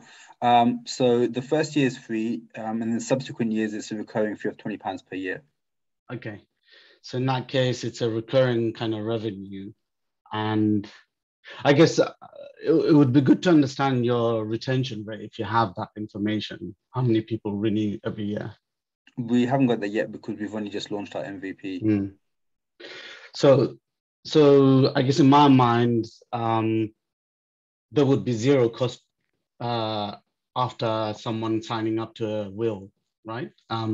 Every time they would renew, they'll just pay for the £20, and there's no real cost to the business every time someone renews. That's right. Yes. Yeah. So I mean, in many ways, what Shazad said about the market size, I think it's so much bigger than that if you think about renewals, because the way you've calculated, I think, might be a bit limited, because as you add customers, especially in the 30s, let's say, we're talking about maybe keeping those customers their whole lifetime, if possible, right? And paying £20 every year without any costs. It's pretty big if you think about it. But the real question is, how are you planning on going to market? How would you sign up those customers? Sure. Okay. Shabir, did you want to just pitch in on that one? Yeah, I think in terms of going to market, at the moment, we're focusing mainly on B2C. So we've been doing the monthly webinars to attract users. We've just had a walk-in on the Halal Food Festival, just making our presence then. This is very early stage, right? And our main focus has been B2C. So in terms of going to market, we want to work with like the grassroots level with masjids. And we know there's a lot of work that are done around the end of life services. And we want to be able to kind of tap into that. And we know charities work with the whole Islamic will process. How do we work with them to provide this? And then you have, the Umrah providers from each masjid, each community, and they provide an opportunity into that market. And we've not even touched into that surface, right? And there's this one slide that we showed around True Wills for Islamic wills is just the first offering as into the market, right? And if you look, we are at the start of digitally transforming the end of life services. And it goes on beyond to the funeral services. So that £20 now would look really small in terms of your annual recurring revenue. But then as you scale your products and the offerings that you bring into the market, that £20 would increase for how much you would charge per year. So that's kind of business thinking we have at the moment. I don't know if that's interesting. I guess you could have a problem with the retention because, £20 is not a lot, but a year later, it's almost like, what is this £20? I can't even remember, So it could be a problem there, but it's an interesting business model where there is no cost after you signed up, really. So it's almost like 100% margin. Yeah. But the aim is try and land and expand on the other product and offerings that we could bring and introduce into this. Okay, perfect. Fine. Go for Hawa. I'll give you the last question, and then the remainder we'll have to leave till the end, just because of. No. I was just kind of adding to what the guy was saying, which is just the business model. Like you guys, just a bit of advice you're charging before you release new products. So yes, you want to do £20 a year based on some things you're going to release. So you think about the customer on the other side that you're charging them before you've even added some of those new features. And then the other thing, I know that the guys are saying the market is big, but your go-to-market still needs to be clean, like just kind of like the idea, how you're going to get your first customers, who are they that are essentially paying, like who are the Shazads of the world, what are they, what made him pay for a will, and then how do you kind of mimic that across other same people to get them first before you kind of hit the other market, which still aren't educated enough yet to validate spending £100 on a will, although important. So just a few things to think about as well. Thanks, guys. Yeah, just to point out to participants and investors alike, so to True Wills, if you look at the Q&A, as you're a panelist, you can access the Q&A. There are a couple of questions there. You can just, Shabir, Mohammed, Hassan, you can just reply via text. You can do that too for a couple of questions out there. And anything remaining we can come back to at the end. Sorry, I know there are a couple more questions, a lot of interest in True Wills, but I do want to be fair to the remaining startups. So if we can, who's next? Bloom Money, Nina, quick 30-second summary. Yep. So I'll keep it short and sweet. There are millions of migrants living in the UK and Europe who currently take part in informal financial systems. What we are doing is digitizing and formalizing these for them by building an app that allows them to borrow and save money within their communities while building their credit score. Thank you so much. Any questions for Nina from Bloom Money? There was one earlier on the chat. I'll read it out for you, Nina. Over what period of time does your pool of money last, and how do you hedge against inflation, chipping away at the real value of the money I put in today and get back at the end of the scheme? Yep, so we're looking at our circles running from 5 to 10 months, 10 months being the maximum. A big decision for that was actually regulatory, but I think over the 10-month period, we are not currently concerned about inflation, but one to keep in the back of my head. So thank you for flagging. Thank you. Any other questions? Nina, could you please expound on the actual business model here? I mean, how does the lending and the investment actually work here? So I understand you're using the community pooling system, but what's the incentive for each of the people that are putting the money in there? What's your business model? Yep, so every circle pays a subscription fee. So if there is a circle of 5 people, which lasts 5 months, then there will be a subscription fee of £10 for each of those 5 months, split between the 5 people. So there are, Each person in that circle of 5 will pay £2 additionally each month. The great news is that this bodes well for us as we try to get more people on board, because if they add more people to their circle, if there's 10 people over 10 months, for example, their individual fee drops to £1. So the more people that they bring on into the circle, the less fees that they pay over time. The reason people do this, I'm not sure if you've come across the Eisenhower matrix before. It's actually it's not used in this context, but I'm going to borrow it and co-opt it for this purpose. The Eisenhower matrix is urgency versus importance. And so there are many, many households, in fact, 21.3 million households in the UK that are living on less than £450 a week. And when you are living at that level, you often have to make a decision between what is urgent and what is important. What is important is often saving for your future, thinking ahead. But what is urgent is life. Things happen, the boiler breaks, the kids need new shoes. And so what we do is remove that consideration altogether by actually saying, we are creating friction for you to be beholden to your circle, beholden to your peers and your social group, to make sure that you are paying in and creating positive saving behaviors. That's where my question is really at, Nina. Mm-hmm. What is it that the investor is doing? What is it that you're investing this money in? Okay, they've pulled together, they put the money in and they're giving you a £5 subscription fee. What is it that you're doing with that money? So they're not investing. They are pooling the money and then using it however they wish. So if I were to withdraw that money the first month, it could very well be because I need a new phone.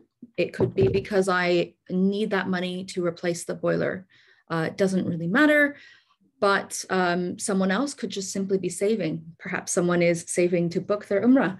And so that is what they want to do with that money. We're just giving.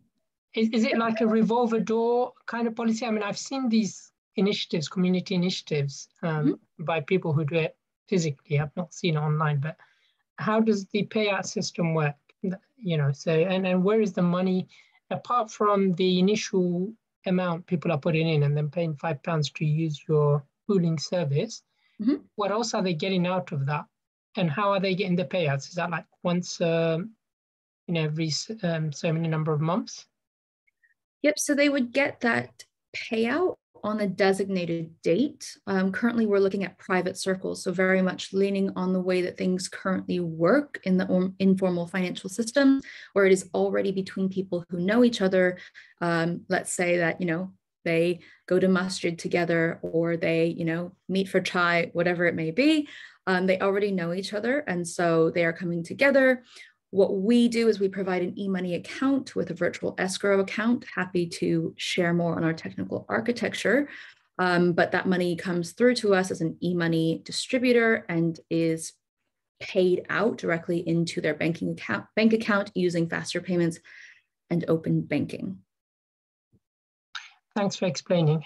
My only comment would be great idea, but the way it's currently working within communities is by people who would run away from technology. So that's a big challenge for you to look at, because if you tap into those communities, you have ready-made, you know, clients.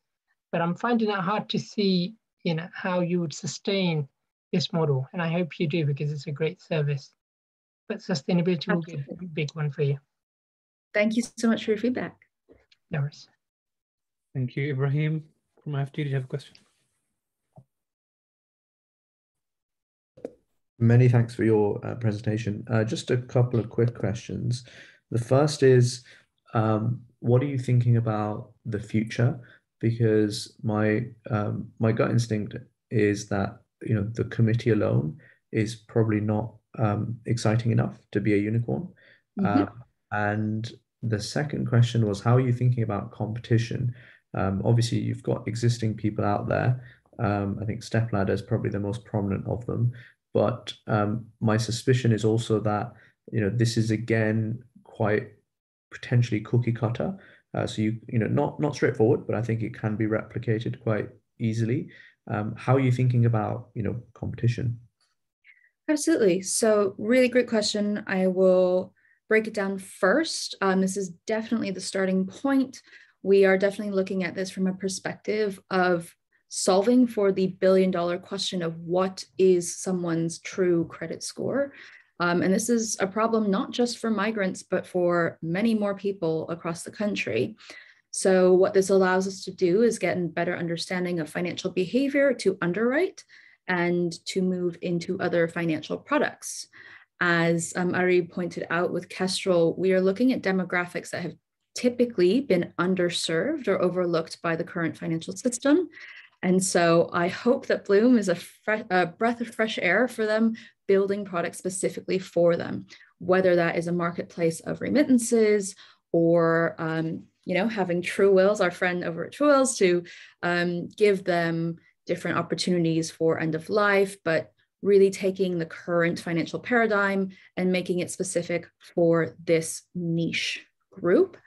In terms of competition, you're completely right. StepLadder is probably the most prominent competitor that we have at the moment, but we do view them as operating in a different space than us. I think they've taken this concept. I will just go ahead and disclaim, I think they are really trying to serve a millennial demographic that is trying to get on the housing ladder.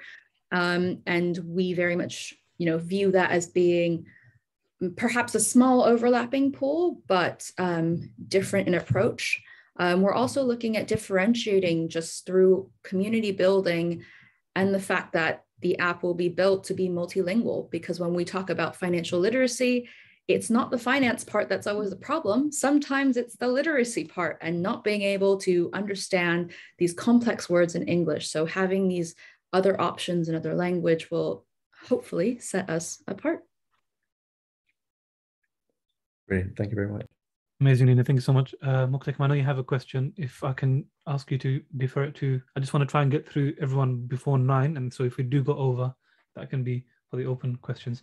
And also, Nina and everyone else, all the other startups, do keep an eye out on the comment section. A lot of people giving you feedback there for your information. The chat won't be saved. So after the call, it will go. So take note of all the feedback in the chat section. Next, we have Nearby, Mohammed.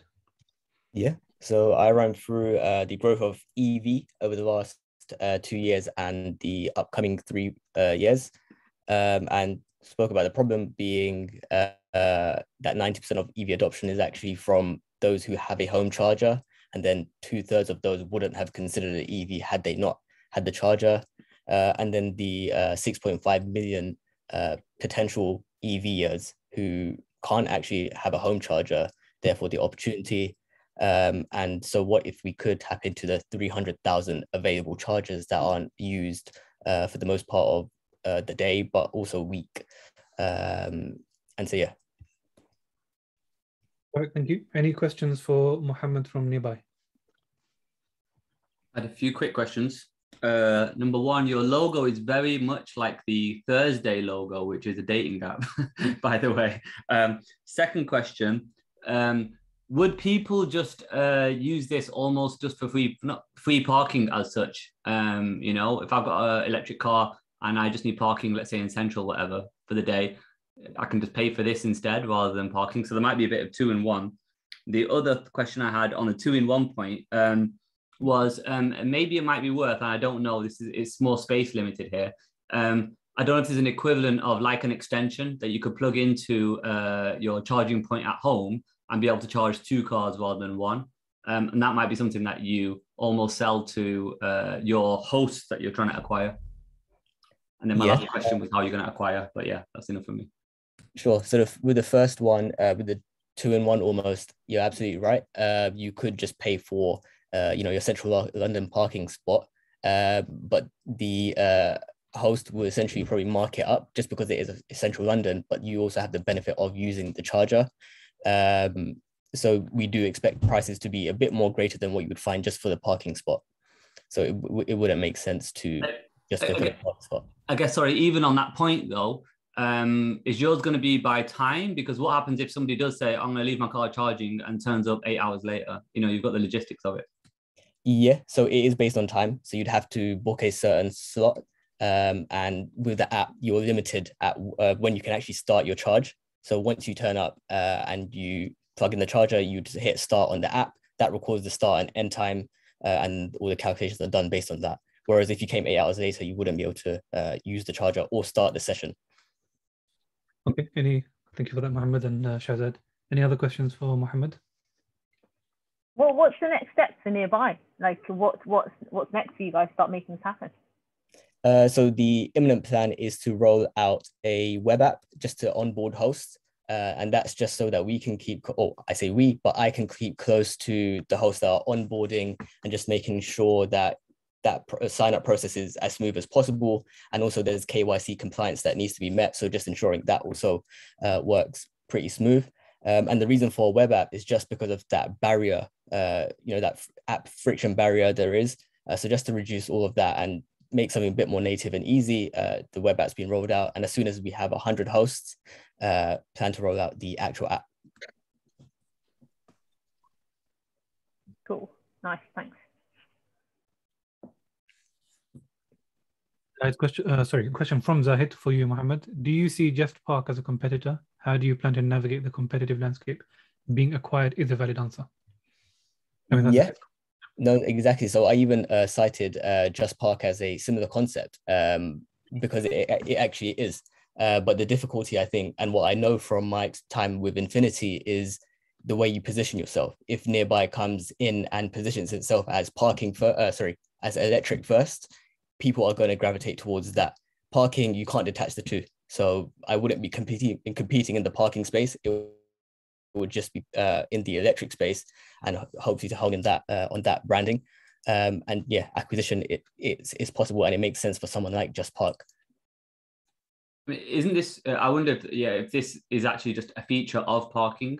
So kind of like how you got parking slots where it's all fully covered or secure parking, and it's just a tick box of has electric. I don't know, just a thought. Yeah, I mean, so they do currently have that, but it doesn't seem to be taken off for them. But then there's additional features that I do, and I'm in early conversations with on Nearby, which is once you've left your car, actually keeping track of the percentage of charge and stuff like that. I think it's not an easy lift and shift for someone like Just Park. It would require, I think, a separate focus. So Hab's asking, are you targeting any particular geographical regions first? Not as of yet. Most of the conversations that I've had with hosts are predominantly in London. But once the web app has been rolled out, I'm going to try to go as broad as possible and see what's possible. But based on that, I think that will give good indication of what areas of the UK might be better to focus on. Okay, brilliant. He has one more question, but I'll let you answer that in the chat. So we can move on to Givt. Thank you, Mohammed. Appreciate it. Over to you, Givt. Let me unmute myself first, unlike last time. Can you see my screen? Yes. Okay, so we're sharing our beautiful photoshopped picture of our happy faces. So to give you an overview, we at Givt have identified that homeless people and refugees don't often get what they need. And although there is a huge market of people and businesses willing to donate items, they just don't know what to give. So we have created a donations marketplace that bridges the gap between charities and their communities. This platform allows for charities to post listings of what it is they need so that people can easily and smoothly donate items that won't end up going to waste. We also want to mention that we are a product of the Deen developers' latest hackathon and are in pre-seed phase. Thank you, Lavina. Yeah, I was just about to mention, Givt actually was born out of our last hackathon with Crisis. And so that's something we're very proud of. Any questions for Lavina or for anyone from the Givt team? Lavina, great concept there. I'm actually quite involved with quite a few charities myself. So this is of personal interest to me. Just on the point of logistics. So, your charities will put up their demand for certain products, right? Will they pin that against particular individuals anonymously, or is it just a generic shout out? And number two, if it's got to be a physical donation of goods, then obviously it's very, very localized. So does that not sort of, that then becomes a bit more difficult for you to do, do the marketing, target marketing, if you like. So have you thought about those things? Yes. Whilst we're still getting up and running, we are going to stick with it being localized until we grow. Our vision and our aim is to get it bigger and better so that it will be easier to target different areas, but we will be just focusing in on London right now and specific areas. And yes, you will just be able to see those listings. It won't be linked to individuals just for privacy reasons, but we will be working with lots of different refugee companies and charities that if they are comfortable with us sharing any success stories of individuals, we would love to share that on our website and app. Just as an idea, wouldn't it make more sense to allow people to donate their goods, but then allow another intermediary who, to actually donate the money to allow that to be, say, transferred across or delivered across? Yes. So you could do that third tier there, which would probably make it more accessible, not just for locals, but anybody in the globe, really, to meet the demand. Yeah. So you have the demand, and then you have the donor of the items, and then you have another person in between who donates the money to enable that to be sent across, obviously within certain boundary restrictions.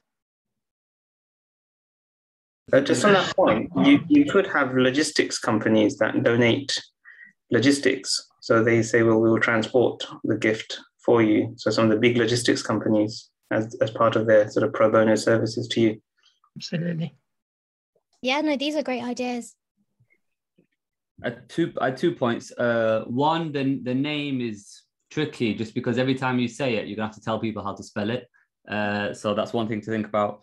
Second thought I had was, I wonder how much variation there actually is in what is needed at a base level for let's say people who are homeless or the food bank type thing. There's like a base set of goods which is always needed type of thing. I don't know how variable this becomes. Is it always that we always need shampoo, right? The second point, logistics idea is actually really good because you're right. It's flipping nightmare to try and do this stuff. The problem is it becomes pure unit economics. Are you going to get a guy on a motorbike to pick up 2 bottles of shampoo? Probably not, right? It's only worth it if there's 15 bottles of shampoo, and then it's who's going to have 15 bottles of shampoo? Is it a shop or is it a person? So for me, I wonder if I wonder if you need to package this a little bit different in that understand the common stuff that is needed. And let's say it is, I'm making this up, locals, I think you're dead right to do this locally, but let's say you say locally we need, I'm making this up, 20 bottles of shampoo. And you have people actually donate to a very specific thing. So they're not just giving you 20 quid and just hope for the best. They're actually saying, right, I'm chipping into, I'm making this up, the shampoo fund, right? For me, it makes it way more realistic because otherwise this sounds good in principle, but I think in practice it'll fall apart, especially the sofa bit. Yeah. Honestly, we are thinking of, when we do get bigger, we are going to link ourselves with different campaigns. So for example, with the Grenfell Tower or like special Christmas campaigns, you are going to get different products for each, for summer and for winter, blankets for winter. But yeah, no, you raise good points there as well. And I guess your idea is to commercialize this, right? Or rather than a social enterprise. I guess, what's your commercial model on this? Can another co-founder answer? Yeah, I can comment in. Sure. So, Okay. Sure. Go ahead, Hannah. Sorry. Oh yeah, no, sure. Ibrahim, are you there? No, go ahead. Okay, great. So yeah, like we have a few ideas for how we can commercialize it, but for the most part, we're thinking about rolling out our MVP in mid-November. But we're thinking about how can we have like specific campaigns become sponsored, and so those listings being shown higher or being advertised higher. Ibrahim, I think this is something that we're still thinking about and mapping and trying to understand actually what model works for this sort of app and a web app, sorry. But yeah, Ibrahim, I don't know if you want to come in on some of the things that we're brainstorming as well. Yeah, so currently we want to be like, we want to sort of get the hype out first, right? And if we're known as the place where people look for how to react to any sort of crises, that word? Any crises, what is the plural of crisis? I don't know. Any mishaps in the world happening and how to react to that. We want to be the place where that can occur. So if we can generate the hype first and people look towards Givt to react towards tragic events and stuff to help towards that, then from then on we can then charge for like sponsored campaigns like Hannah said, and even look at maybe even charging for premium listings as well to generate funding that way. We're also thinking about going towards the logistic thing. If we can strike these sort of deals with logistic companies that tack on a charge as well and charge that way, so when someone does donate a coat or whatever, they would have to pay like a small fee as well, and then we can take a small slice of that. Going back to what was mentioned about like the what people need being the same all the time, we don't kind of see it as like just a generic help everyone kind of thing for all purposes of like food, water and stuff. It's more reacting to specific crisis that happens in moments of time. So like Grenfell, for an example, there was a specific need for specific items for that specific occasion, which will be different from like the Afghanistan crisis that happened recently and whatnot. So yeah. All right, thank you. Thank you. Again, sorry, need to move on to the next startup. Thank you very much, Livy and Ibrahim. Hannah. Thank you. If we can get Kestrl, and then we'll end with primary finance last. Sorry, again, I'll apologize in advance. It is likely we're going to go over 9 p.m. So I appreciate everyone's patience and sticking with us. So Kestrl, and then we'll give some time for questions and then primary finance. Sure. Hey, everyone. So Assalamu alaikum. My name was Arif Siddiqui, founder and CEO of Kestrl, the Muslim money app. Kestrl was born out of a shared frustration of being unable to bank and invest in line with our religious beliefs. So we banded together to do something about it. In a nutshell, what we do is we help Muslims who want to grow their wealth without compromising on their beliefs. We have a budgeting tool, which is live in the market right now, an investment marketplace that is also live. And we are about to launch our savings products along with the stock trading tool and a whole suite of other products. In terms of traction, we are revenue generating. We have 3,000 active users. We have a lot of data that we take in, and we're on the brink of launching our recurring revenue, our subscription tiers. And we're looking for 1.5 million. Perfect. Thank you, Arif. Any questions for Arif from Kestrl? Ibrahim, go ahead. So I had a quick question. The B2B stuff, that sounds really interesting. What's the competitive landscape around that? Because I know there's a lot of payment infrastructure type players these days, coming out and making that sort of thing. I don't know. What's your sense of all of that stuff?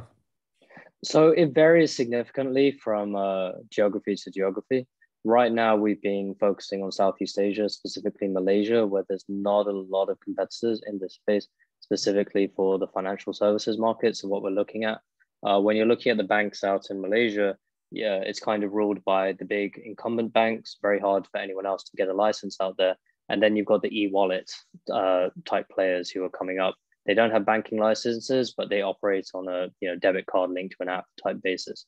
Those incumbent banks would love to work with people such as us. They're talking to us at the moment to actually build out a solution bespoke for them, or indeed to borrow our existing API. So there's not a lot of people doing that out there. Nice. I had a few quick points. I think you had punchy uptake numbers. I wrote that down as a specific point. Also for me, personally, I mean, if you're focusing on Malaysia, maybe it's slightly different, but personally, if it was me, I'd either focus on B2B or B2C. It's such a different problem set. trying to do both, you'll do both terribly. Also, B2C is very difficult. Even trying to get retail people to pay some sort of subscription for a banking service, it's very hard to make money on it. To be honest, Revolut, Monzo and all that, they've really all struggled, in all honesty. And they've raised to buy time to try and figure that out. The expectation on banking is it's free, so you need to figure out a different way to make money. I'm not sure that's clear enough on here. Open banking has a big edge. In all honesty, it's not a big edge. It's open banking for a reason. They've tried to make it easy for everyone to grab that kind of data. So it's good, but I don't know if it's strong enough to say that's a massive edge. And then also, I think you had 18% of your round is going to go on executives, which might seem punchy. So whether you want to break that down or not is a different story. But yeah, there you go. So okay. I would, no, thank you. Something to think about on that one. yeah. Arif, I just want to say I totally share your frustration, and Ustad Salman Hassan is here. He knows exactly what my frustrations are. But one of the things you're mentioning in there is the mortgage service, and I presume obviously you don't have your own funding stream, so you'll be working with existing bank providers. Now, I don't know about Malaysia, but one of the biggest frustrations in UK in that market is that there is not a shortage of demand. There's a lot of, in fact, there's excessive amount of demands. But the problems happen is every initiative that comes up seems to all rely on the same source of funds, which is the cause of the issues, who have certain criteria that are not reflective of reality, if you like.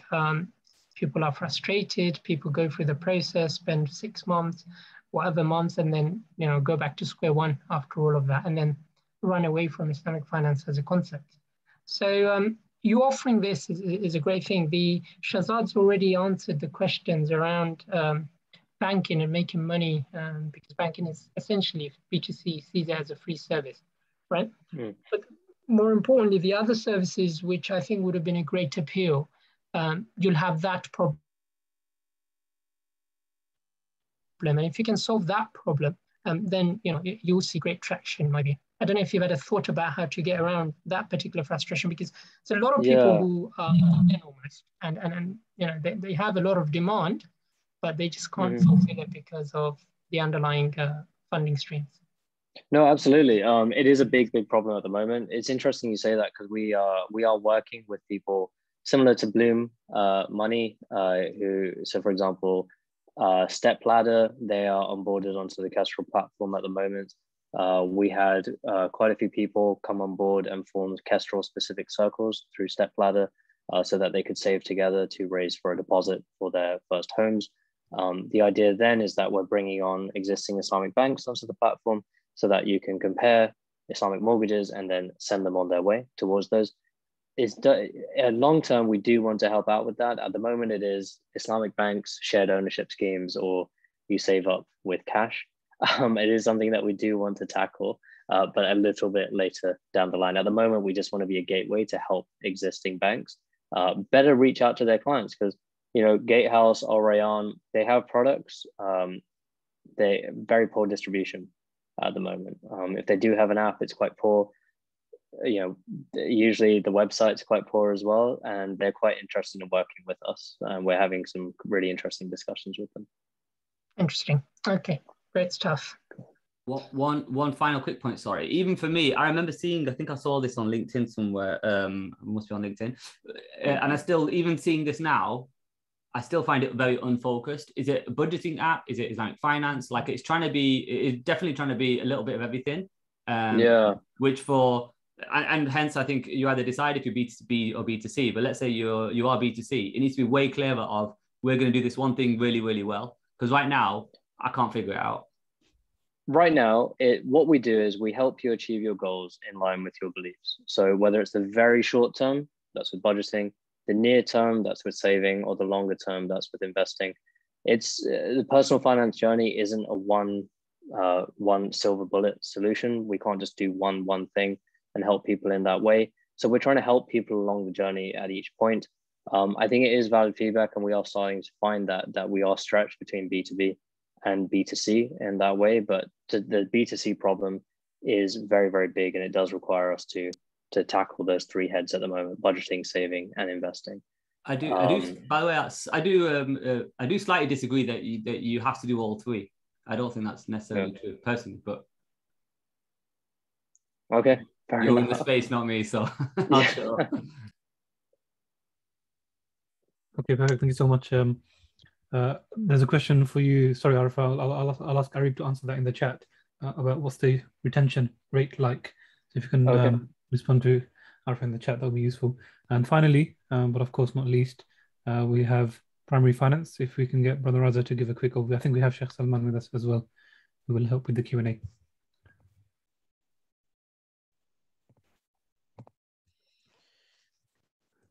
Assalamu alaikum, everyone. So just to recap, we're primary finance.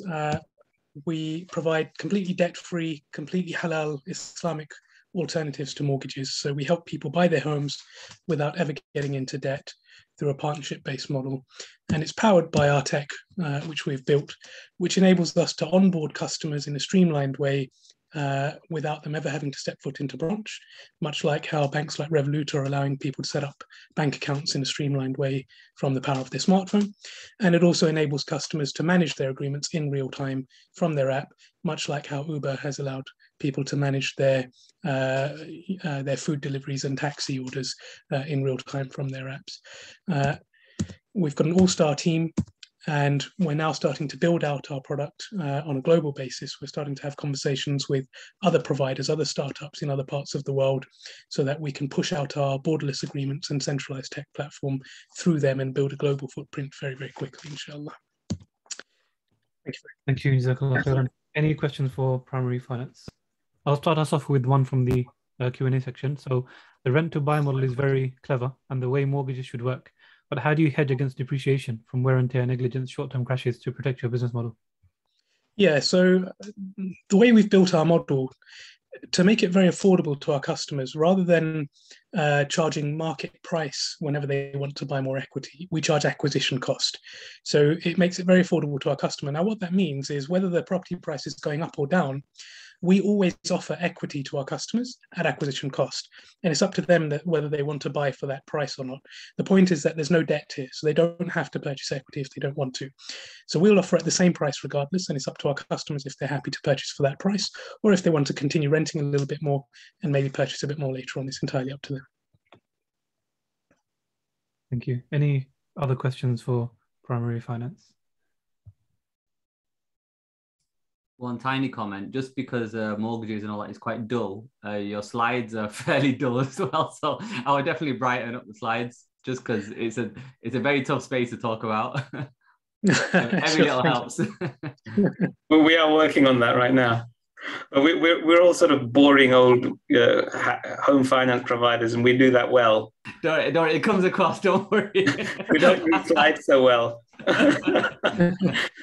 We've actually got a really good young team who we've taken on recently who are starting to spruce up our imagery a lot better. The sort of founding team aren't really sort of designers or marketers, but we're starting to take on that talent and help us with that now, inshallah. Get some young blood to inject some colour into it. Yeah, that's exactly what we're doing. It's good feedback. I had one question. I think you said 3,000 waiting people on your wait list. I think you did. Yeah. Are they just random people who filled in an email? Oh, sorry, 2,500. Or are they remotely vetted to be like suitable? So this is, yes, it's up to about 2,800 now. So these are people who join the waiting list. Anyone can sign up to the waiting list from our website. But we have surveyed our waiting list. So the way we vet them is by asking them what their needs are through our survey. We've had about probably getting up to 600 survey responses now from this waiting list. 98% of them have suggested our product would meet their needs. Over 60% have suggested they'd be willing to pay more for our product. What we haven't got from them is what their affordability looks like at the moment. So we've got an investment opportunity. Anybody who invests with us gets onto a priority waiting list, and people on our priority waiting list who have the shortest time frame to getting finance, we then do ask them their finance requirements, and we then start to build up a picture of them. So there's about 300 people on our priority waiting list at the moment.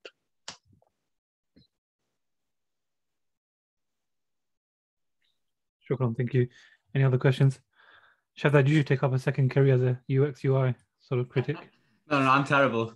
Muzzmatch was designed in Microsoft Word way back when. I think Shaz, you've got a fantastic background, and Rosa, I think you come a close second for different reasons.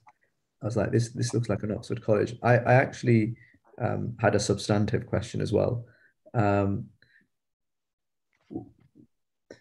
Do you think that this is like, you know, whenever I've discussed primary finance and thought about it with, you know, other investors, the common theme comes up that, you know, this feels like something that will be regulated in the next, you know, 2 to 5 years. Mm-hmm. How do you think about the next 2 years ahead of that impending? So I'm glad you asked the question. So actually, when we went through the FCA process, you know, they told us you don't fall within the scope of financial services regulation, and then we went back to them and we said, well, why don't you regulate us anyway, because it will give confidence to our stakeholders. And they said, no, we're just not set up for that. So actually, we would love to be regulated by the FCA. I'm actually in agreement with you. I think the shared ownership space, if not done properly, can be very dangerous for customers. And I think there are actually providers out there who are providing a borderline dangerous service at the moment because it's unvetted. So I actually agree with you. I think this should be a regulated space. And we've actually, funnily enough, been pushing the FCA to regulate this space because I think it needs regulating. So I'm very happy to go down that route as and when they want to do it. Just for context, I've got a friend who bought a property in the shared ownership scheme in Cambridge a few years ago, about 3 or 4 years ago. He's now got 20% equity in his property. The problem is the shared ownership provider puts his rent up every year by RPI plus a percentage. So now, even though he's got 20% equity, his rent is actually almost a full market rent.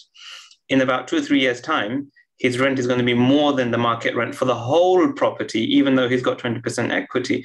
He's now looking to escape and coming to us and saying, can I invest £30,000 with you by borrowing from some friends and family to escape the trap of the shared ownership scheme? So, I mean, we would welcome regulation because it would mean that, you know, people out there can't do things like that to people. Yeah. So just to sort of flesh that detail out, the way we do it is we cap our rent reviews. So we do rent reviews every year and we cap them so that they can never move by an unlimited amount, which is what many shared ownership providers do. And we also provide heavily discounted rent to our customers when they're treating it like a finance arrangement and purchasing equity. So we really focus on affordability for our customers. Makes sense. I guess the intent of my question was more, you know, what are you going to do to make hay whilst the sun shines? Right. Yeah. So, I mean, we're obviously, we're making traction right now. We're making waves. We're raising capital very quickly through our retail investment opportunity. We're financing homes and we're making a name for ourselves. And, you know, we're starting to become recognized on a global space. The idea is to do what other providers are doing and do it better and act as though we're regulated already. So as an example, when we raise that investment capital, again, it's a direct investment. So we don't fall within the scope of financial services regulation, but we have all our policies and compliance procedures in place as though we do. And we're running our business as though we do fall within the scope of financial services regulation. And so the idea is that as and when that happens, and I'm in agreement with you, I think that will happen soon. We're already up and running. We're already ready for that. And we can just carry on doing what we're doing because we're already doing it better than others. Quick question from me. The money you are raising, is that capital to buy the properties? If so, would that not be a significant kind of limitation on how fast you can grow? No, so the pre-Series A round is operational capital to grow the business. So in the year to date, this 6.3 million is out of date as of yesterday. In the year to date, we've raised 8 million. So we just closed an investment round in two weeks. We raised £2 million, mashallah. Now we've got another £5 million of registered interest in that investment opportunity, which we're pushing away at the moment. The reason being that our team size isn't big enough to take it on quickly enough and deploy it quickly enough.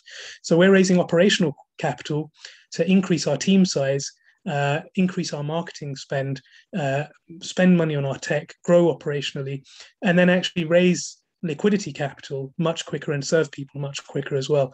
But the pre-Series A is operational capital for the business itself. The liquidity capital at the moment is coming through this retail investment opportunity. And we're also now starting to speak to institutions about providing us much larger capital as well. The idea being we grow the team size now so that we can take on that much larger capital and deploy it very quickly as well, inshallah. That's great. Thank you. Would you be thinking about maybe crowdfunding, allow Muslims to invest, maybe? Yeah. So you mean on the operational or on the? No, in terms of on the other side of like general people with money, they want to pay like a crowdfunded property. I guess like seeders. That's effectively what we're doing. Yielders. Yeah, that's effectively what we're doing. So this retail investment opportunity that we've got, we've raised about £8 million in the year to date. That's pretty much like crowdfunding. So what we're doing is we're reaching out to everyday savers. We're saying, right, if you've got money sitting in your bank savings account, which you may be saving up for a deposit or just for a rainy day, that money in your bank account, which you're leaving idle, it's losing value day by day due to inflation. Your bank is using it to fund interest-based transactions, which makes us uncomfortable as Muslims. And you're paying zakat on it, which means it's actually reducing day by day. And zakat is very important. But if you're saving up, it makes it harder to save up when you're giving 2.5% away every year. So what we do is we say, if you invest it with us instead, your money is being used to help other people buy their homes free from debt, free from riba. You're not having to pay zakat on it anymore because it's going into property, which is a non-zakatable asset, but you're still getting the reward because you're helping people avoid debt and riba. You're actually getting a halal return on your money. And we're doing the same thing your bank's doing. We're using your money to finance people's homes. So it's basically what we've created is a halal alternative savings account. Rather than leaving money to rot in a bank account, people can put it with us, we can utilize it, give them a halal return, they can save up quicker, and they get added to our priority waiting list, which I mentioned earlier, so they actually can buy their home quicker with us as well. And that seems to be gaining traction very, very quickly. And it's worth mentioning that 8 million we've raised is with a shoestring marketing budget. We've basically not even started marketing yet, and we're already gaining this kind of traction. So we think once we start marketing it, inshallah, we'll gain that much, much quicker. Yeah, thank you. Amazing. So I think I'll formally conclude the structured Q&A portion. So I know we've gone over anyway, but I do want to give everyone an opportunity to ask any questions they might have. So we'll spend, I'll say 5-6 minutes on just any open questions for anyone, and then we'll do some concluding remarks and close for the night. But I would like to say, I mean, I've been really impressed by all the pitches. It's been brilliant. More, not that I didn't have high expectations, but it's just been absolutely stellar. Much better than could have been hoped. So thank you everyone for your time, especially for the guests and investors for your time. So we'll spend a couple of minutes for any open questions, and then we'll conclude. Question for Deen developers: what's next with your accelerator program? Okay, so we can answer that very quickly. So this is our first one. It is quite a short one, 7 weeks. So we are planning to do another one soon, make it a bit longer, take all the feedback from this program and try and really, really improve it. Keep in touch. We would love your feedback. All of you here, you can reach us on Twitter. You can email me, tahsin@deendevelopers.com, ibrahim@deendevelopers.com, and give us all the feedback that you can. But we do have big plans, and you'll see all of that soon, inshallah. Lots of comments in the comment section. Appreciate all of your comments and feedback. I don't think there are any more questions. If you do have any questions for any of the startups, they have all put their details on their slides. If startups would like, you can put it in the chat again one more time. I will be emailing everybody all the contact details anyway, but feel free to go ahead and just put it in the chat in case anyone is interested immediately. I would just personally like to thank everyone again for your time. I've enjoyed the night. I really enjoyed the program. And I'd like to hand over to Ibrahim, who's the main man at Deen Developers, to share some closing remarks before we conclude. Ibrahim? I think main man is too kind. Okay, the second, sort of main man. Yeah. But for me in general, it's been a really amazing 7 weeks. Again, learning from the mentors, particularly with mentors and workshop facilities, is helping shape the program that we have now. It's been absolutely amazing. I've learned a lot from the cohort in general, and as well for Deen Developers, as we grow Deen Developers, learning from the mentors and from the workshops as well. So yeah, I think it's been an absolutely great, amazing night. Really great presentations. Really happy that everyone kept to the 4-minute presentations. And once again, a big thank you to the investors, the mentors, and everyone for attending and asking questions during the Q&A sessions. I think for myself, again, just even just in the Q&A sessions, I learned a lot personally as well. So thank you very much for that. And yeah, that's it from me. Jazakallah khair for everyone for attending. Tahsin, maybe you want to make a dua maybe or wrap, I don't know. Wrap up and then Salman, give us a Salman, do you want to give us a quick dua before we close? أعوذ بالله من الشيطان الرجيم بسم الله الرحمن الرحيم اللهم صل على سيدنا محمد وعلى آله وصحبه وسلم ربنا آتنا في الدنيا حسنة وفي الآخرة حسنة وقنا عذاب النار اللهم تقبل منا أعمالنا اللهم بارك لنا فيما رزقتنا وقنا عذاب النار بفضل سبحان ربك رب العزة عما يصفون وسلام على المرسلين والحمد لله رب العالمين. Ameen. Jazakumullah khairan. So we'll formally conclude the night here. We'll leave the call open for a couple of minutes just for the chat, any comments, any links, contact details. But otherwise, feel free to drop off and we'll close the meeting in a couple of minutes. Jazakumullah khairan again for everyone's time. Assalamu alaikum wa rahmatullahi wa barakatuh. Jazakumullah. Great work. Thank you.